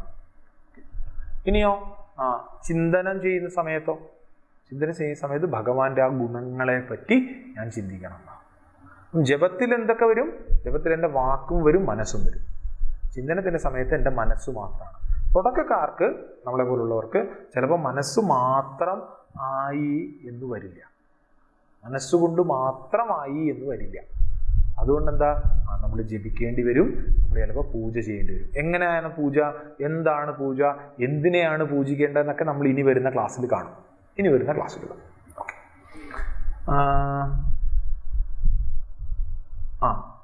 വേറൊരു കാര്യം നമ്മൾ ഇതിൻ്റെ അകത്ത് ഓർക്കേണ്ടതായിട്ടുള്ളത്, ഭഗവാന്, ഞാൻ നേരത്തെ പറഞ്ഞു ഭഗവാന് 3 ഭാവങ്ങളിൽ നമുക്ക് കണക്ട് ചെയ്യാൻ പറ്റുമെങ്കിൽ, അതേപോലെ തന്നെ നമ്മുടെ സംസ്കാരത്തിൽ ഭഗവാനെ 4 ആസ്പെക്റ്റുകളിൽ നമ്മൾ പൂജിക്കാറുണ്ട്. ഇത് നമ്മൾ വിശദീകരിച്ച് കാണുക. എന്താ 4 ആസ്പെക്റ്റ്? ഒന്ന്, ഒരു അബ്സല്യൂട്ട് റിയാലിറ്റി എന്നുള്ള രീതി, ബ്രഹ്മം എന്നെല്ലാം പറഞ്ഞു കേട്ടിട്ടില്ലേ? ഓക്കെ, ആ ഒരു രീതിയിൽ നമ്മൾ ആരാധിക്കാറുണ്ട്. വേറൊന്ന്, ഒരു കോസ്മിക് ആസ്പെക്റ്റിൽ നമ്മൾ കാണാറുണ്ട്. അതെന്താ, ഭഗവാൻ ഒരു റോളൊക്കെ കൊടുത്തിട്ട്, എന്താണ്, ബ്രഹ്മാവ് ആരാണ്? സൃഷ്ടിയുടെ കർത്താവ്. അതല്ലെങ്കിൽ ഭഗവാൻ പരമശിവൻ സ്ഥിതിയുടെ, മഹേശ്വരൻ ലയത്തിൻ്റെ കർത്താവ്. അതൊരു റോളുണ്ട്. ഇനിയോ ഒരു അവതാര ആസ്പെക്റ്റ് ഉണ്ട്. അവതാര ആസ്പെക്റ്റ് എന്ന് വെച്ച് കഴിഞ്ഞാൽ എന്തെങ്കിലും ഒരു പ്രത്യേകമായിട്ടുള്ള ഡ്യൂട്ടി ചെയ്യാൻ വേണ്ടിയിട്ട് പേഴ്സണലി നമ്മുടെ ലൈഫിലേക്ക് കടന്നു വരുന്ന രീതിയിലുള്ളൊരു അവതാര ആസ്പെക്റ്റ് ഉണ്ട്. അതിനേക്കാളുപരി ആ ഒരു ഇഷ്ടദേവത ആസ്പെക്റ്റ് ഉണ്ട്. അതായത് എൻ്റെ സ്വന്തം ഭഗവാനാണ്. അപ്പം നമ്മൾ ഒരു ഭക്തനാകുന്ന സമയത്ത് തുടക്കം ഇവിടുന്നായിരിക്കും പിടിക്കാൻ നല്ലത്, എനിക്ക് എൻ്റെ ഭഗവാൻ. പക്ഷേ നമ്മൾ മനസ്സിലാക്കണം എന്താ, ഈ ഭഗവാൻ തന്നെയാണ് അവതാര ആസ്പെക്റ്റിലും കോസ്മിക് ആസ്പെക്റ്റിലും അബ്സല്യൂട്ട് ആസ്പെക്റ്റിലും നിൽക്കുന്നത് എന്ന് മനസ്സിലാക്കിയിട്ട് വേണം നമ്മൾ മുന്നോട്ട് പോകാൻ. ഇതെന്താണെന്നെല്ലാം നമ്മൾ ഇനി വരുന്ന സമയത്ത് നമ്മൾ മനസ്സിലാവും. കാര്യം, എനിക്ക് ഇപ്പോൾ എളുപ്പം എന്താ, എനിക്ക് നാട്ടുകാരെ മുഴുവൻ സ്നേഹിക്കാനാണോ എളുപ്പം, എനിക്ക് എൻ്റെ മോനെ സ്നേഹിക്കാനാണോ ഇപ്പോൾ എളുപ്പം? ഇപ്പോൾ എളുപ്പം എൻ്റേതെന്ന് തോന്നുന്നു എൻ്റെ മോനെ സ്നേഹിക്കാനാണ്. അത് കഴിഞ്ഞിട്ട് എനിക്ക് നാട്ടുകാരുടെ മക്കളെ എല്ലാവരും സ്നേഹിക്കാൻ പറ്റുമായിരിക്കും. ആദ്യം തന്നെ അതിന് പോയി കഴിഞ്ഞാൽ ഇത് ചിലപ്പോൾ നടക്കാതായി പോയി, ഇത് നടക്കത്തില്ല, അത് നടക്കത്തില്ല. ആദ്യം എന്താ, നമുക്ക് വേണ്ടിയിട്ട് കസ്റ്റമൈസ്ഡ് ആയിട്ട്, അല്ലെങ്കിൽ നമുക്ക് ഏറ്റവും കണക്ഷൻ കിട്ടുന്ന രീതിയിൽ നമ്മളൊരു ഇഷ്ടദേവതയിൽ കൂടി ഇത് തുടങ്ങുന്ന എങ്ങനെ, പൂജ, ജപം, ചിന്തനത്തിൽ കൂടെ തുടങ്ങും. ഇഷ്ടദേവത, ഇവിടെ കൃഷ്ണനുള്ളവരുണ്ടായിരിക്കും, കൃഷ്ണനിൽ തന്നെ ഗുരുവായൂരപ്പനുള്ളവരുണ്ടായിരിക്കും, ചില ആൾക്കാർക്ക് പാർത്ഥസാരഥി ആയിരിക്കും, വേറെ ചില ആൾക്കാർക്ക് കൃഷ്ണന്റെ വേറെ ഏതെങ്കിലും ഭാവമായിരിക്കും. ശരി, ഇത് ശരിയാണോ, ഇത് തെറ്റാണോ, ഇത് മാത്രമാണോ വേണ്ടത്, അതൊക്കെ നമ്മൾ ഇനി വരുന്ന സമയത്ത് ചർച്ച ചെയ്യും. എന്തെങ്കിലും ചോദ്യങ്ങളൊക്കെ ഉണ്ടെങ്കിൽ നമ്മൾ ഇത് കഴിഞ്ഞിട്ടൊന്ന് എടുക്കും. 10 മിനിറ്റ് സമയമുണ്ട്. ബാക്കി എന്താ നമ്മൾ കാണും. അപ്പം ഇന്നിവിടെ എന്താ പറഞ്ഞു നിർത്തിയത്, എനിക്ക് കർമ്മയോഗം ഞാൻ ചെയ്യുന്നത് എനിക്ക് ചിത്തശുദ്ധിയെ ഉണ്ടാക്കും. ഓക്കെ. പക്ഷെ എനിക്ക് പ്രസാദ ബുദ്ധി ചിലപ്പോൾ പെട്ടെന്ന് കിട്ടണമെന്നില്ല. കാര്യം എന്താ, പ്രസാദ ബുദ്ധി സാധാരണ ആർക്കാ പെട്ടെന്ന് വരിക, ഒരു ഡിവോട്ടിയുടെ മൈൻഡുള്ള, ഡിവോട്ടി ആയിട്ട് ഉയർന്ന ഒരാൾക്കാണ് പ്രസാദ ബുദ്ധി കിട്ടുക. ഓക്കെ, ശരി. അപ്പോൾ ഈ ഡിവോട്ടി ആകണം എന്നുണ്ടെങ്കിൽ എന്ത് ചെയ്യണം, എനിക്ക് ആ ഭക്തി വരണം, ആ ഒരു ഭഗവാനുമായിട്ടൊരു ചേർച്ച വരണം. അതിന് ഞാൻ എന്ത് ചെയ്യണം, അതിന് ഞാൻ എൻ്റെ ശരീര, വാക്ക്, മനസ്സുകൊണ്ട് പൂജ, ജപ, ചിന്തനം ക്രമമായിട്ട് ചെയ്യണം.